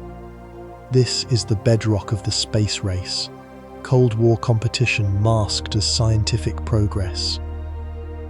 Following the war, the technological landscape shifted. The development of intercontinental ballistic missiles, or ICBMs, became a terrifying priority. An ICBM could deliver a nuclear payload anywhere on Earth.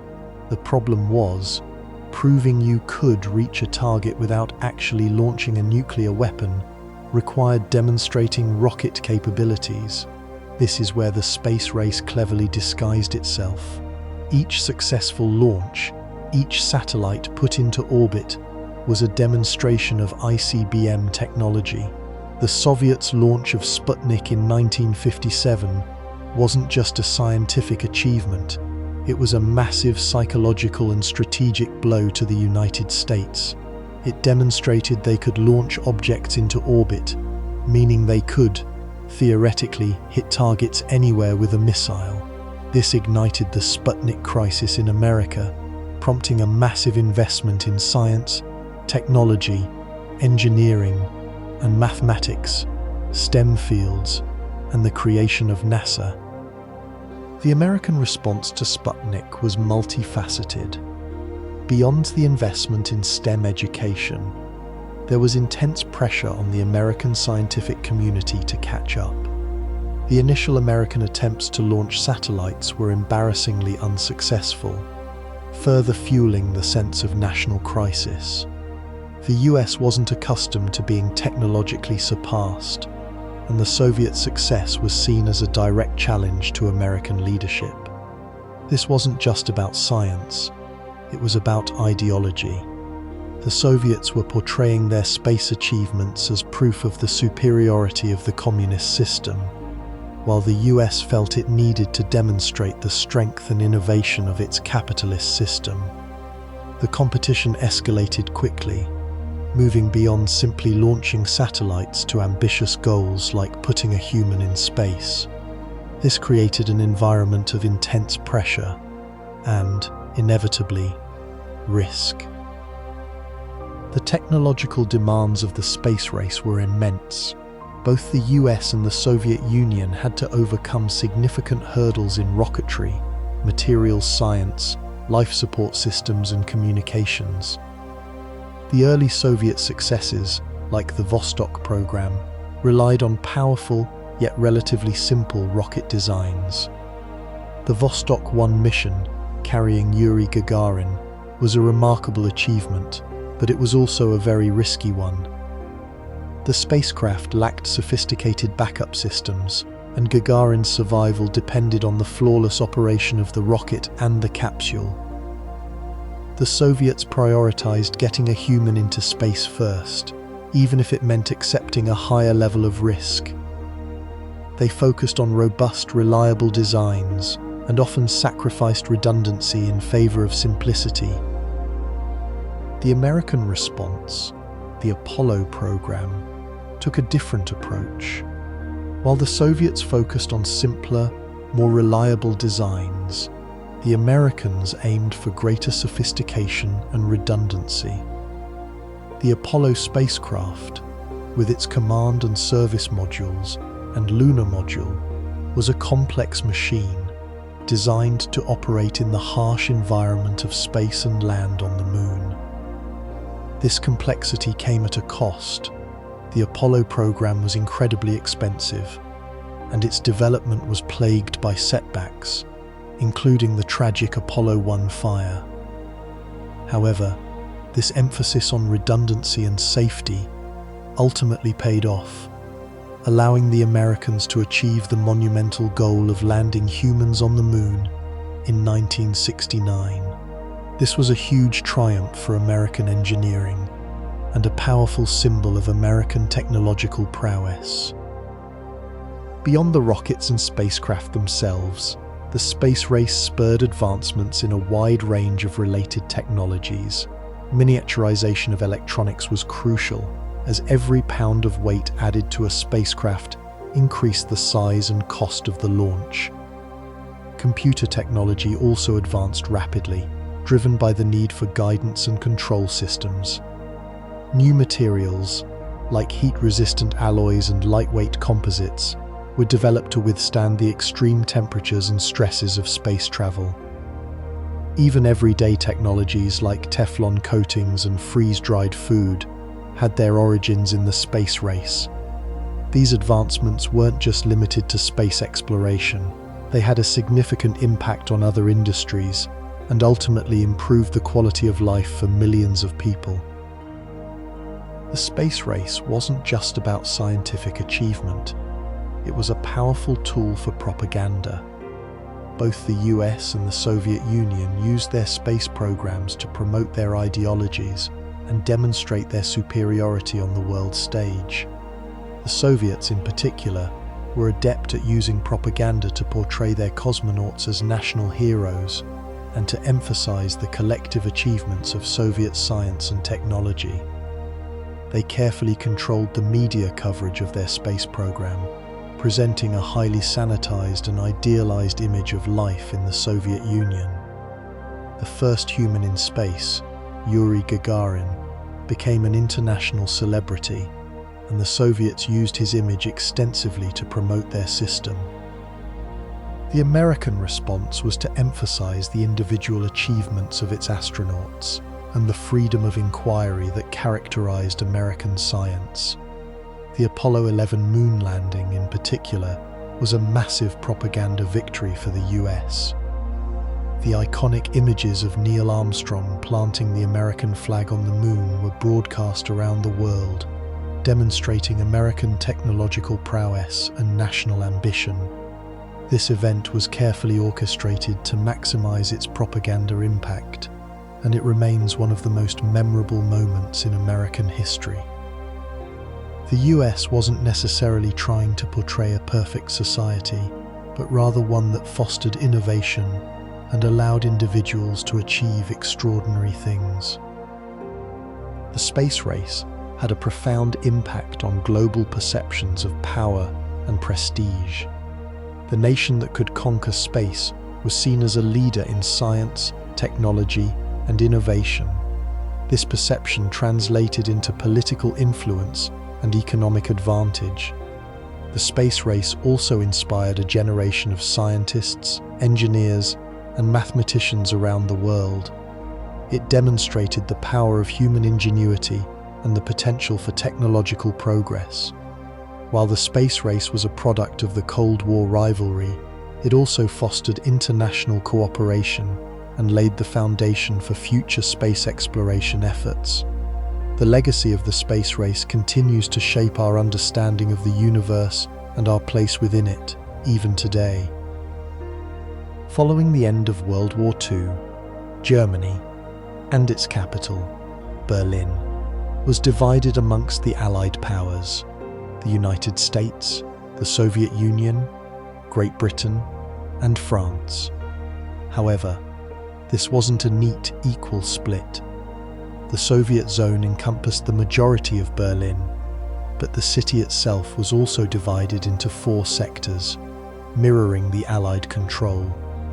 This created a unique situation: a capitalist enclave, West Berlin, deep within Soviet-controlled East Germany. For years after the war, people could generally move freely between the eastern and western sectors. But as the Cold War intensified and economic disparities grew, a significant problem arose: an exodus of skilled workers, professionals, and young people, leaving East Germany for the economic opportunities and freedoms of the West. This brain drain threatened the viability of East Germany and the Soviet Union and the East German government. By 1961, over 2.5 million people had left East Germany. This wasn't just an economic issue, it was a political one, a direct challenge to the legitimacy of the East German state. The Soviet Union and the East German government sought a solution to stop this flow of people, and that solution, tragically, was the Berlin Wall. On August 13, 1961, the East German government, with Soviet backing, began construction of a barbed wire and concrete barrier dividing East and West Berlin. Initially, it wasn't the imposing wall we often picture today.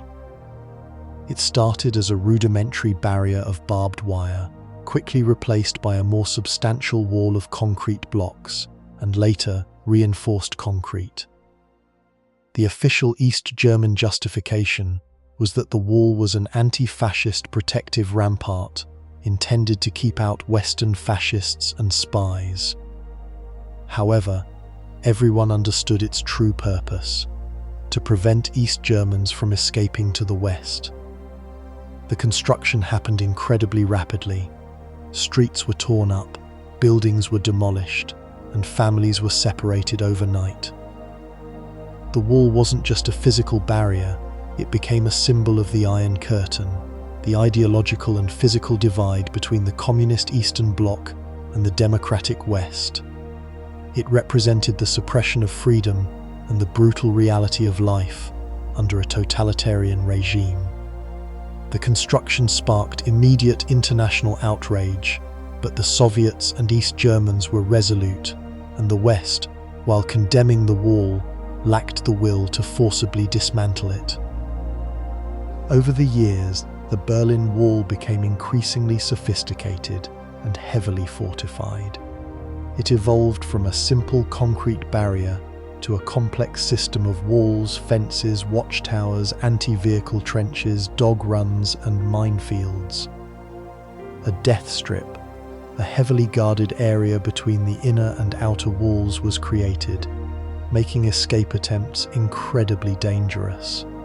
Watchtowers were strategically placed, manned by armed guards with orders to shoot anyone attempting to cross the border. The wall wasn't a single continuous structure. It snaked through the city, sometimes running through streets, splitting buildings in half, and even passing through cemeteries. This created a surreal and heartbreaking landscape of division.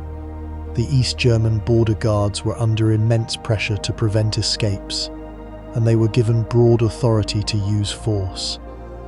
Hundreds of people were killed attempting to cross the wall over the 28 years it stood, although the exact number remains debated.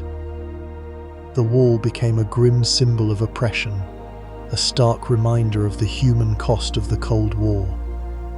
It was a physical manifestation of the ideological battle that raged between East and West. Life in divided Berlin was profoundly affected by the wall. For families and friends, it created an agonizing separation.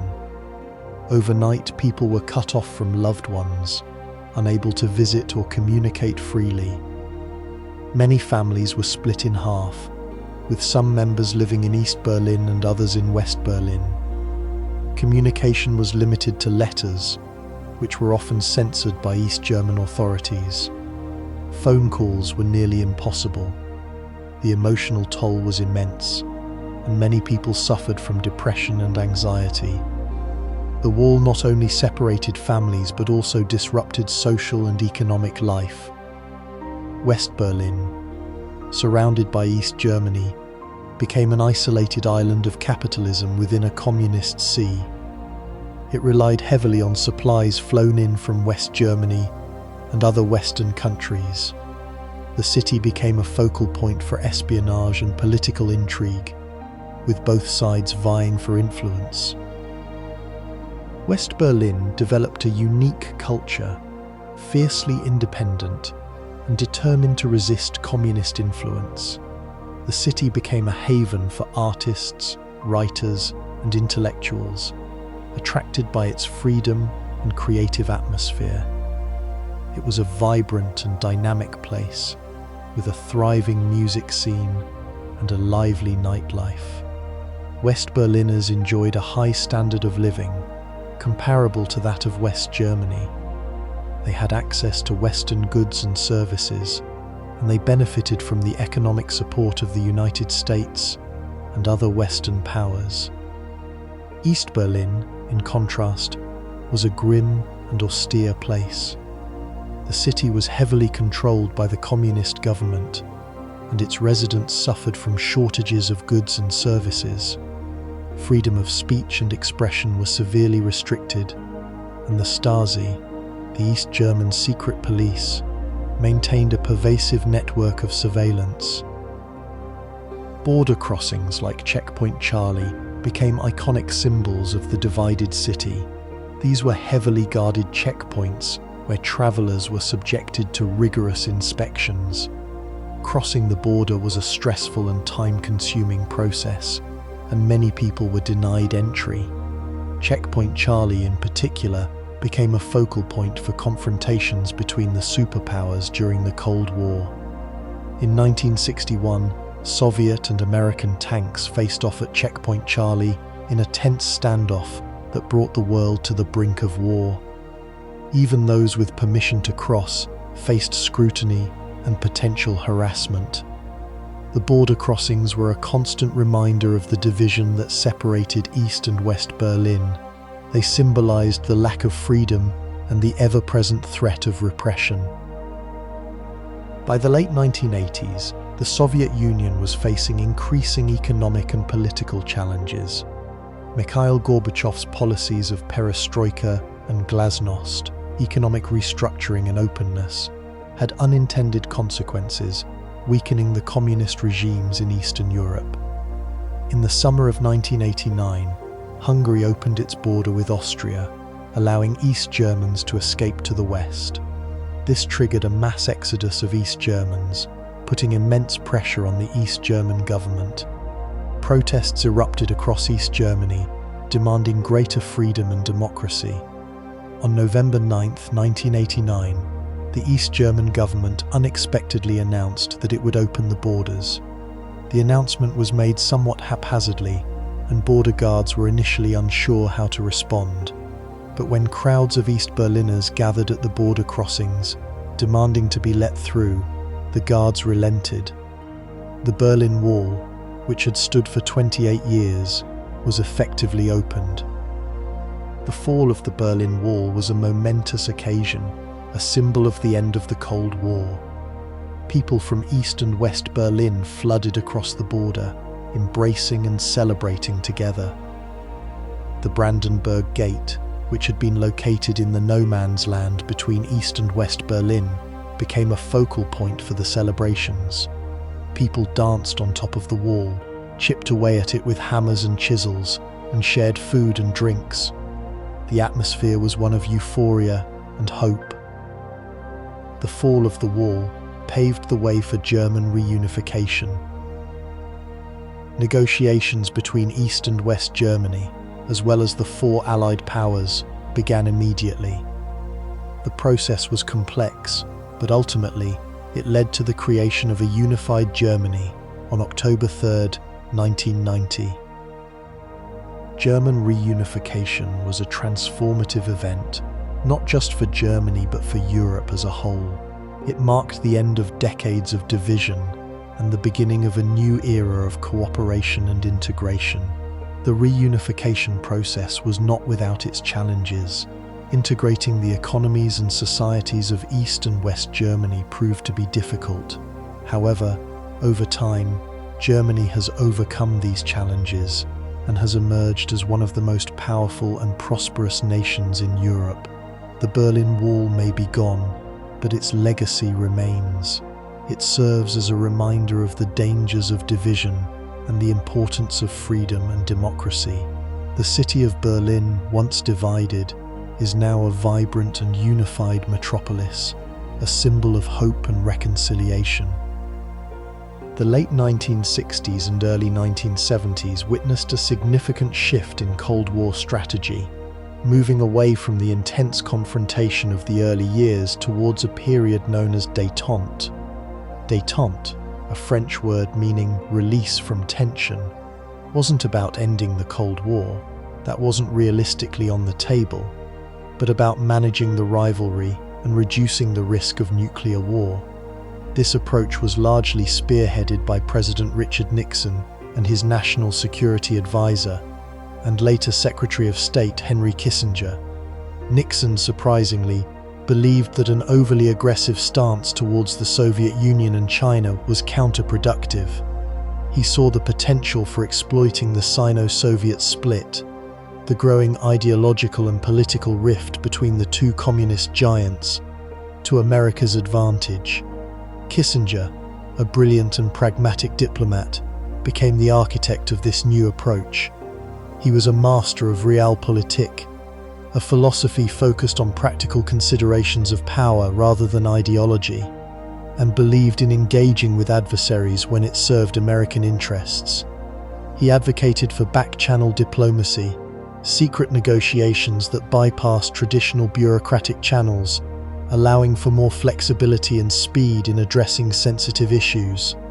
It's essential to remember, Nixon wasn't a pacifist. He was a shrewd strategist who believed in strength, but also recognized the dangers of escalation. A cornerstone of Nixon and Kissinger's strategy was opening relations with China. For over 2 decades, the United States had maintained a policy of isolation towards the People's Republic of China, recognizing instead the government in Taiwan. This stance had been largely shaped by the Korean War and fears of communist expansion. However, by the late 1960s, the geopolitical landscape had changed. China, disillusioned with Soviet revisionism, was seeking a rapprochement with the West.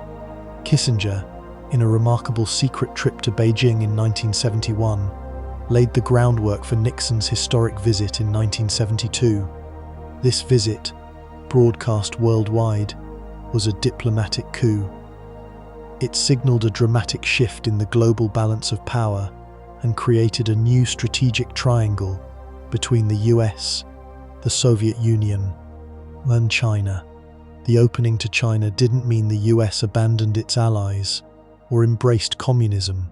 Instead, it created a new lever for influencing Soviet behavior. The Soviets now had to consider the possibility of a US-China alliance, a scenario they desperately wanted to avoid. This strategic calculation forced the Soviets to be more accommodating in negotiations with the US, creating an environment more conducive to détente. Simultaneously, Nixon and Kissinger pursued a policy of détente with the Soviet Union. This involved a series of high-level meetings, known as summits, between Nixon and Soviet Premier Leonid Brezhnev. The first summit, held in Moscow in 1972, was a landmark event. It resulted in several agreements, most notably the Basic Principles Agreement, which committed the two superpowers to resolving disputes peacefully and avoiding the use of force. The Moscow summit, while not resolving all differences, established a framework for managing the Cold War rivalry. It signaled a willingness on both sides to engage in dialogue and find areas of common interest. Importantly, détente wasn't based on trust. It was based on mutual self-interest. Both the US and the Soviet Union recognized the catastrophic consequences of a nuclear war and the need to reduce the risk of accidental escalation. This pragmatic approach, characterized by realpolitik, was central to the success of détente. It's crucial to understand that the US wasn't abandoning its commitment to containing communism. Rather, it was seeking to manage the rivalry in a way that minimized the risk of conflict and advanced American interests. One of the key achievements of détente was the Strategic Arms Limitation Talks, or SALT. The goal of SALT was to curb the arms race between the US and the Soviet Union, which was becoming increasingly expensive and dangerous. Both superpowers possessed vast arsenals of nuclear weapons, capable of destroying the world many times over. The sheer scale of these arsenals created a climate of fear and instability. SALT I, signed in 1972, was the first major agreement to limit strategic nuclear weapons. It froze the number of intercontinental ballistic missiles at existing levels. It also limited the deployment of anti-ballistic missiles, ABM systems, which were designed to intercept incoming nuclear missiles. The ABM Treaty, a key component of SALT I, was based on the principle of mutual assured destruction, or MAD. This doctrine held that the best way to prevent a nuclear war was to ensure that both sides would suffer unacceptable damage in the event of an attack.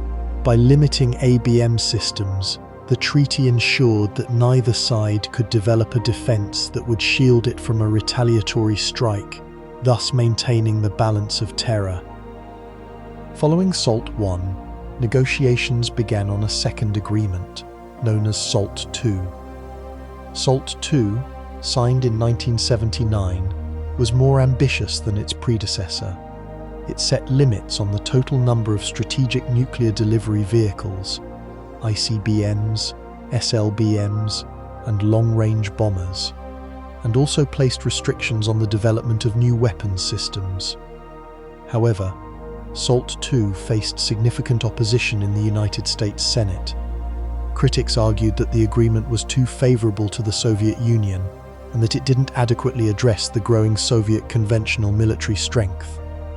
Ultimately, SALT II was never ratified by the Senate. The reasons for the Senate's rejection of SALT II were complex. The Soviet invasion of Afghanistan in December 1979, which shattered the fragile détente, played a major role. The invasion fueled concerns about Soviet expansionism and led to a sharp deterioration in US-Soviet relations. Furthermore, the rise of a new conservative movement in the United States, which was critical of détente and advocated for a more assertive foreign policy, also contributed to the opposition to SALT II. Despite the fact that SALT II was never ratified, it did have a significant impact. Both the US and the Soviet Union largely adhered to the limits set by the agreement, even after its rejection by the Senate. This was because both sides recognized the mutual benefits of arms control and the dangers of an unchecked arms race. The SALT negotiations also established a valuable precedent for future arms control talks. They demonstrated that it was possible for the US and the Soviet Union to engage in constructive dialogue on issues of mutual security, even in the midst of intense ideological rivalry. It's important to remember that SALT I and II weren't about achieving disarmament. They were about managing the arms race and reducing the risk of accidental war. They represented a pragmatic attempt to create a more stable and predictable international environment. While these agreements had limitations and faced opposition, they were an important step towards building a more secure world. Despite the apparent progress achieved through détente, the Cold War rivalry continued unabated in many parts of the world. Détente wasn't about ending the competition between the US and the Soviet Union. It was about managing it. Both superpowers continued to compete for influence in the Third World, supporting rival factions in proxy wars and providing economic and military aid to countries aligned with their respective ideologies. Conflicts in Vietnam, Angola, and the Middle East continued to rage, fueled by Cold War tensions. These conflicts demonstrated that détente had its limits and that the Cold War rivalry remained deeply ingrained in the international system. the Soviets continued to support communist and revolutionary movements around the world, while the US sought to contain communism and promote democracy. Another factor that limited détente was the issue of human rights. The Soviet Union had a dismal record on human rights, suppressing dissent, restricting freedom of speech, and persecuting political opponents.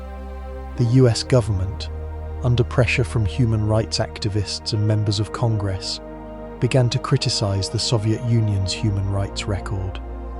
This criticism strained relations between the two superpowers and undermined the spirit of détente. The Soviets viewed US criticism of their human rights record as interference in their internal affairs and accused the US of hypocrisy, pointing to racial discrimination and other social problems in the United States. The Helsinki Accords, signed in 1975, were an attempt to address the issue of human rights. The accords committed the participating states, including the US and the Soviet Union, to respect human rights and fundamental freedoms. However, the Soviets often failed to live up to these commitments, and the issue of human rights remained a source of tension throughout the détente period. Ultimately, détente began to unravel in the late 1970s. The Soviet invasion of Afghanistan in 1979 was a turning point. The invasion was widely condemned by the international community and led to a sharp deterioration in US-Soviet relations.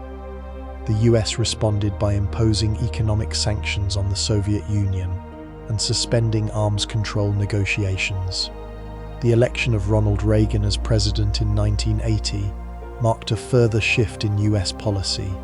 Reagan was a staunch anti-communist who believed in confronting the Soviet Union rather than accommodating it. He embarked on a massive military build-up and adopted a more aggressive foreign policy. This signaled the end of détente and the beginning of a new, more confrontational phase of the Cold War. While détente had its successes, it was ultimately limited by the fundamental ideological and geopolitical rivalry between the US and the Soviet Union. It demonstrated that it was possible for the two superpowers to engage in dialogue and find areas of common interest, but it also showed that the Cold War rivalry remained deeply ingrained in the international system. Let's begin with a pivotal moment: the Soviet invasion of Afghanistan in December 1979. For years prior, Afghanistan had been experiencing internal political instability.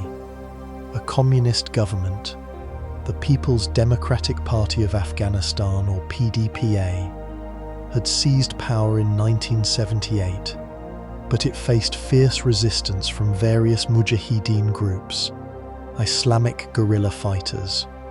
These groups, backed by elements within Afghanistan and neighboring Pakistan, launched a widespread insurgency against the PDPA regime.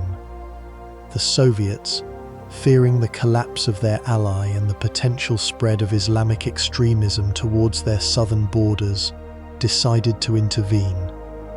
It wasn't a simple decision, but they believed supporting the Afghan government was crucial for regional stability, or so they claimed.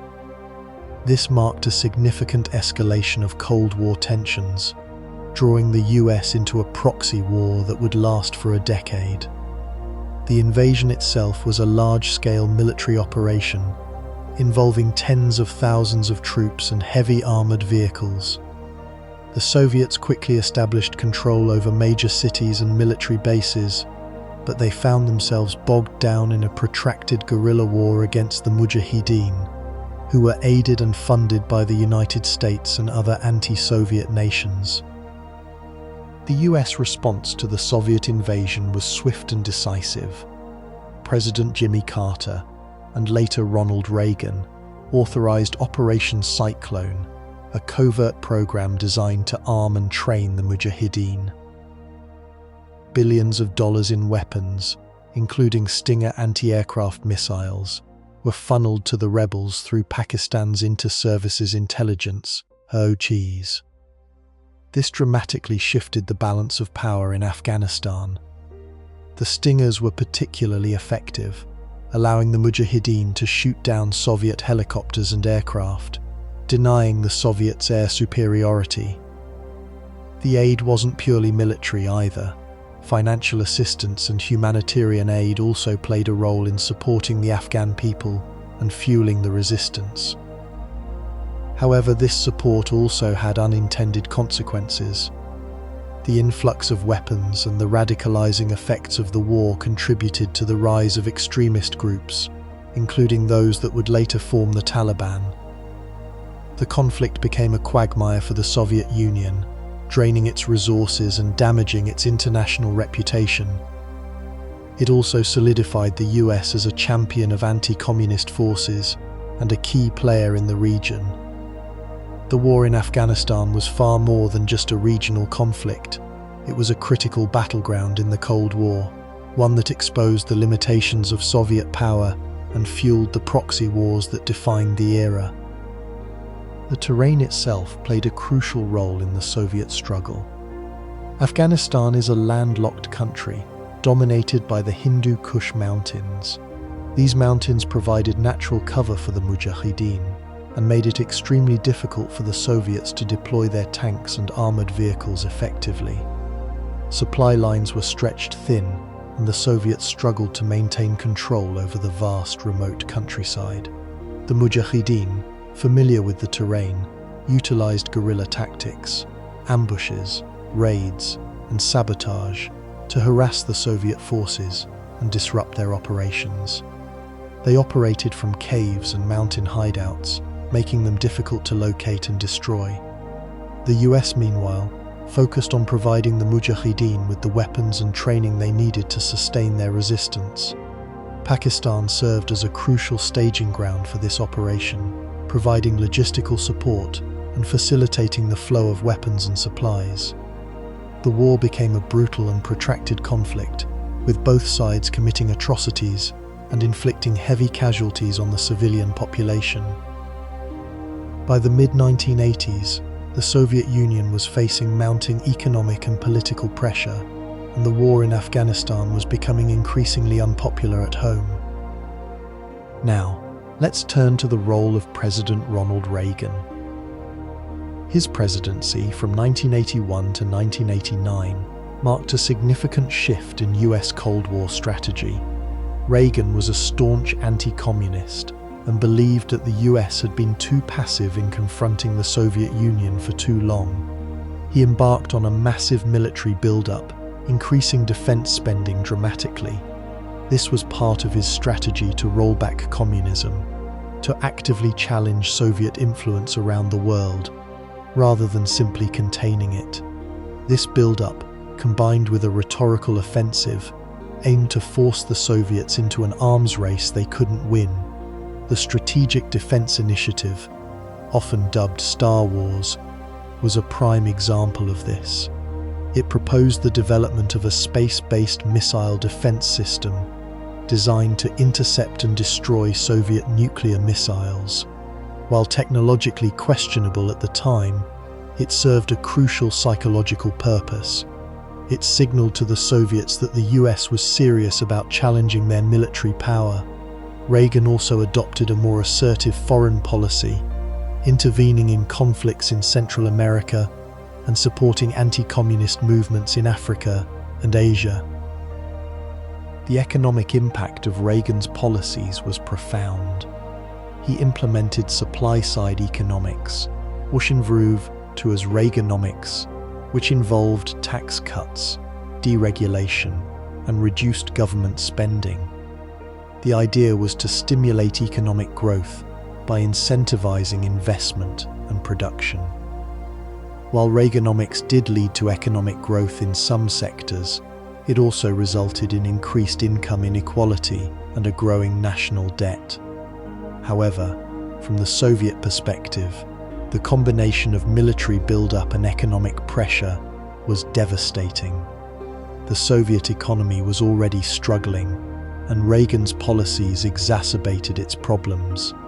The Soviets were forced to divert resources away from consumer goods and towards military spending, leading to shortages and discontent among the population. The arms race placed a huge strain on the Soviet economy, and the declining price of oil, a major source of Soviet revenue, further worsened the situation. This economic pressure contributed to the growing internal problems within the Soviet Union. Despite his tough rhetoric, Reagan also sought dialogue with the Soviet Union. He recognized that a nuclear war would be catastrophic for both sides, and he was willing to negotiate arms control agreements. He developed a surprisingly good working relationship with Soviet leader Mikhail Gorbachev, who came to power in 1985. Gorbachev, realizing the need for reform, introduced perestroika, economic restructuring, and glasnost, openness, in an attempt to revitalize the Soviet system. These reforms, while intended to strengthen the Soviet Union, inadvertently unleashed forces that would ultimately lead to its collapse. Reagan and Gorbachev met several times, engaging in intense negotiations over nuclear weapons. These talks led to the Intermediate Range Nuclear Forces (CENTS) Treaty in 1987, which eliminated an entire class of nuclear missiles. This treaty was a major breakthrough in arms control and a significant step towards reducing nuclear tensions. The relationship between Reagan and Gorbachev, though complex, was crucial in paving the way for the end of the Cold War. Despite the efforts at dialogue, the Second Cold War was also marked by increased tensions and near misses. In 1983, the Soviets shot down Korean Airlines Flight 007 after it strayed into Soviet airspace. This incident fueled anti-Soviet sentiment in the US and raised fears of a potential escalation. The US, in turn, conducted a series of military exercises designed to demonstrate its resolve and deter Soviet aggression. These exercises, combined with Reagan's rhetoric, were perceived by the Soviets as provocative. The Soviets, fearing a preemptive strike, put their nuclear forces on high alert. This period, known as the War Scare of 1983, brought the world closer to nuclear war than it had been in years. The incident highlighted the dangers of miscalculation and the importance of communication in a nuclear age. Both sides realized that a mistake could have catastrophic consequences. The conflict in Central America also contributed to the increased tensions. The US supported the Contras, anti-communist rebels, in Nicaragua, who were fighting against the Sandinista government. The Soviets, in turn, provided support to the Sandinistas. This proxy war mirrored the conflict in Afghanistan, with both superpowers backing opposing sides. In El Salvador, the US supported the government against leftist guerrillas, who were backed by the Soviets and Cuba. These conflicts created a volatile situation in Central America, with the potential for a wider regional war. The US, concerned about the spread of communism in its backyard, adopted a policy of intervention, providing military and economic aid to the governments in the region. This intervention, however, was often criticized for its human rights abuses and its support for authoritarian regimes. However, by the late 1980s, the tide had begun to turn. The Soviet Union was facing mounting economic and political problems, and Gorbachev's reforms were accelerating the process of disintegration. In 1989, the Berlin Wall came down, marking a symbolic end to the Cold War. This event, combined with the collapse of communist governments in Eastern Europe, signaled the beginning of the end for the Soviet Union. The INF Treaty had already eliminated a major class of nuclear weapons, and further arms control negotiations were underway. By 1991, the Soviet Union had collapsed, and the Cold War was over. While the Second Cold War was a period of increased tension and near misses, It also paved the way for a new era of international relations. The end of the Cold War was a triumph for the West, but it also created new challenges and opportunities for the world. The legacy of the Cold War continues to shape international politics today.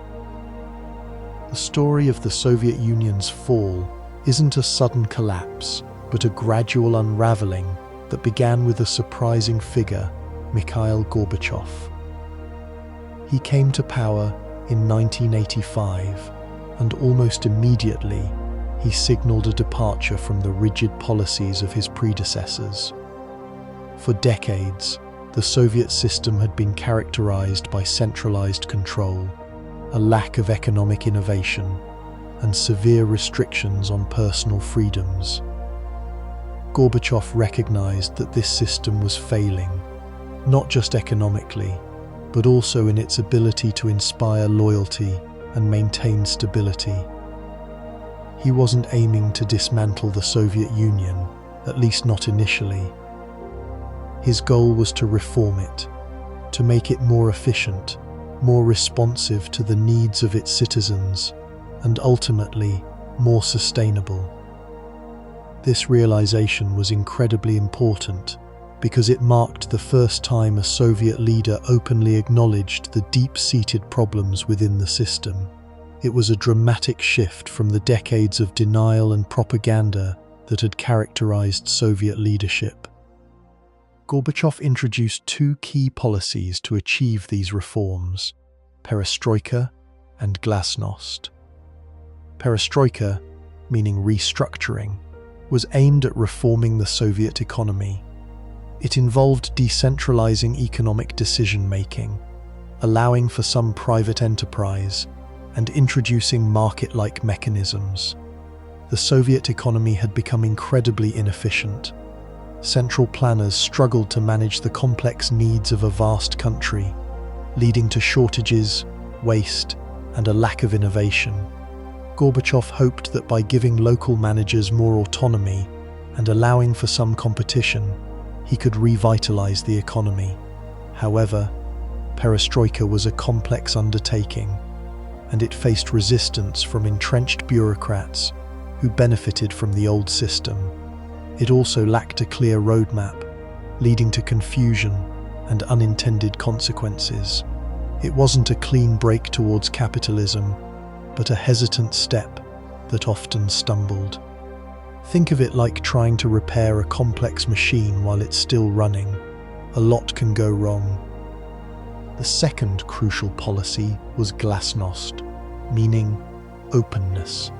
This aimed to increase transparency in government and allow for greater freedom of speech and expression. For decades, the Soviet Union had been a closed society with strict censorship and limited access to information. Glasnost lifted many of these restrictions, allowing for more open discussion of social and political issues. This was a radical departure from the Soviet tradition, where dissent was often suppressed harshly. Gorbachev believed that by allowing people to express their views openly, he could build trust and create a more engaged citizenry. However, glasnost also had unintended consequences. As people began to speak out against the government, long-held grievances and frustrations surfaced. It unleashed a wave of criticism of the Soviet system, exposing its flaws and failures. This created a climate of instability and contributed to the growing dissatisfaction with the government. It was like opening a pressure valve on a system that had been building up tension for decades. Even before Gorbachev came to power, the Soviet economy was facing serious problems. Decades of centralized planning had led to inefficiencies and a lack of innovation. The Soviet Union heavily invested in its military-industrial complex, diverting resources away from consumer goods. This meant that while the Soviet Union could produce impressive weapons and military equipment, it struggled to provide its citizens with basic necessities. Shortages of food, clothing, and other essential items were common. This created a sense of frustration and resentment among the population. The quality of goods was often poor, and people spent hours queuing to buy even the most basic items. This wasn't simply a matter of inconvenience. It undermined the legitimacy of the Soviet system. People began to question why they were sacrificing so much for a system that couldn't even provide them with a decent standard of living. The situation was further exacerbated by the decline in oil prices in the 1980s. The Soviet Union was heavily reliant on oil exports to generate revenue. When oil prices plummeted, the Soviet economy suffered a major blow. The government had less money to invest in infrastructure, social programs, and the military. This led to further economic hardship and increased social unrest. The Soviet Union also faced challenges in adapting to the changing global economy. The rise of new technologies and the increasing competitiveness of global markets put pressure on the Soviet economy. The Soviet Union struggled to keep up with the pace of innovation and lacked the flexibility to adapt to changing market conditions. They lagged behind Western economies in areas such as computing, telecommunications, and consumer electronics. The contrast between the Soviet Union and the West became increasingly stark. Western countries enjoyed higher standards of living, greater economic freedom, and more access to consumer goods. This fueled resentment among Soviet citizens, who felt that they were being left behind. The perception that the West was more prosperous and more free contributed to the growing dissatisfaction with the Soviet system. The economic struggles also created opportunities for corruption and black market activity. As shortages became more severe, people turned to illegal channels to obtain goods and services. This undermined the rule of law and further eroded trust in the government. It created a climate of cynicism and opportunism, where people were more interested in personal gain than in the collective good. The late 1980s witnessed a wave of revolutions in Eastern Europe, which played a crucial role in the collapse of the Soviet Union. These revolutions were largely peaceful, although there were some instances of violence. They were driven by a combination of factors, including economic hardship, political repression, and a desire for greater freedom and self-determination. Gorbachev's policies of perestroika and glasnost indirectly contributed to these revolutions. By loosening control over Eastern Europe, Gorbachev created space for dissent and opposition movements to emerge. He also signaled that the Soviet Union would no longer intervene to prop up communist governments in the region. This emboldened pro-democracy activists and provided them with the opportunity to challenge the existing regimes. The first major breakthrough came in Poland, where the Solidarity movement, led by Lech Wałęsa, organized a series of strikes and protests. These protests forced the communist government to negotiate, eventually leading to the first partially free elections in Poland in 1989. The Solidarity movement's success inspired pro-democracy activists in other Eastern European countries. In Hungary, the government opened its borders with Austria, allowing East Germans to flee to the west. This triggered a crisis within East Germany, where protests against the communist regime grew increasingly large and frequent. The Berlin Wall, which had symbolized the division of Europe for nearly 3 decades, was torn down in November 1989, marking a pivotal moment in the Cold War. Czechoslovakia experienced the Velvet Revolution, a peaceful transition to democracy led by Václav Havel. In Romania, the revolution was more violent, resulting in the overthrow and execution of Nicolae Ceausescu. Bulgaria also saw the fall of its communist government, paving the way for democratic reforms. These revolutions demonstrated the widespread dissatisfaction with communist rule and the desire for greater freedom and self-determination. They also weakened the Soviet Union's grip on Eastern Europe, eroding its sphere of influence. The loss of Eastern Europe was a major blow to the Soviet Union's prestige and power. It also raised questions about the viability of the Soviet system itself. In August 1991, a group of hardline communists attempted to overthrow Gorbachev in a coup. The coup failed, thanks in large part to the resistance led by Boris Yeltsin, the president of Russia. However, the coup further weakened Gorbachev's authority and accelerated the disintegration of the Soviet Union. The republics of the Soviet Union, emboldened by the failure of the coup, began to declare their independence. One by one, they seceded from the Soviet Union, culminating in the formal dissolution of the Soviet Union on December 26, 1991. The collapse of the Soviet Union had profound consequences for the world. It marked the end of the Cold War and ushered in a new era of international relations. It led to the emergence of 15 newly independent states, each facing its own unique challenges. Russia, as the successor state to the Soviet Union, inherited its nuclear arsenal and its seat on the United Nations Security Council.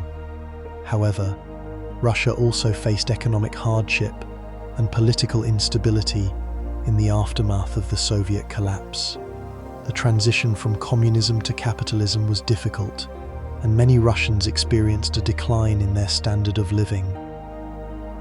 The collapse of the Soviet Union also had a significant impact on the United States.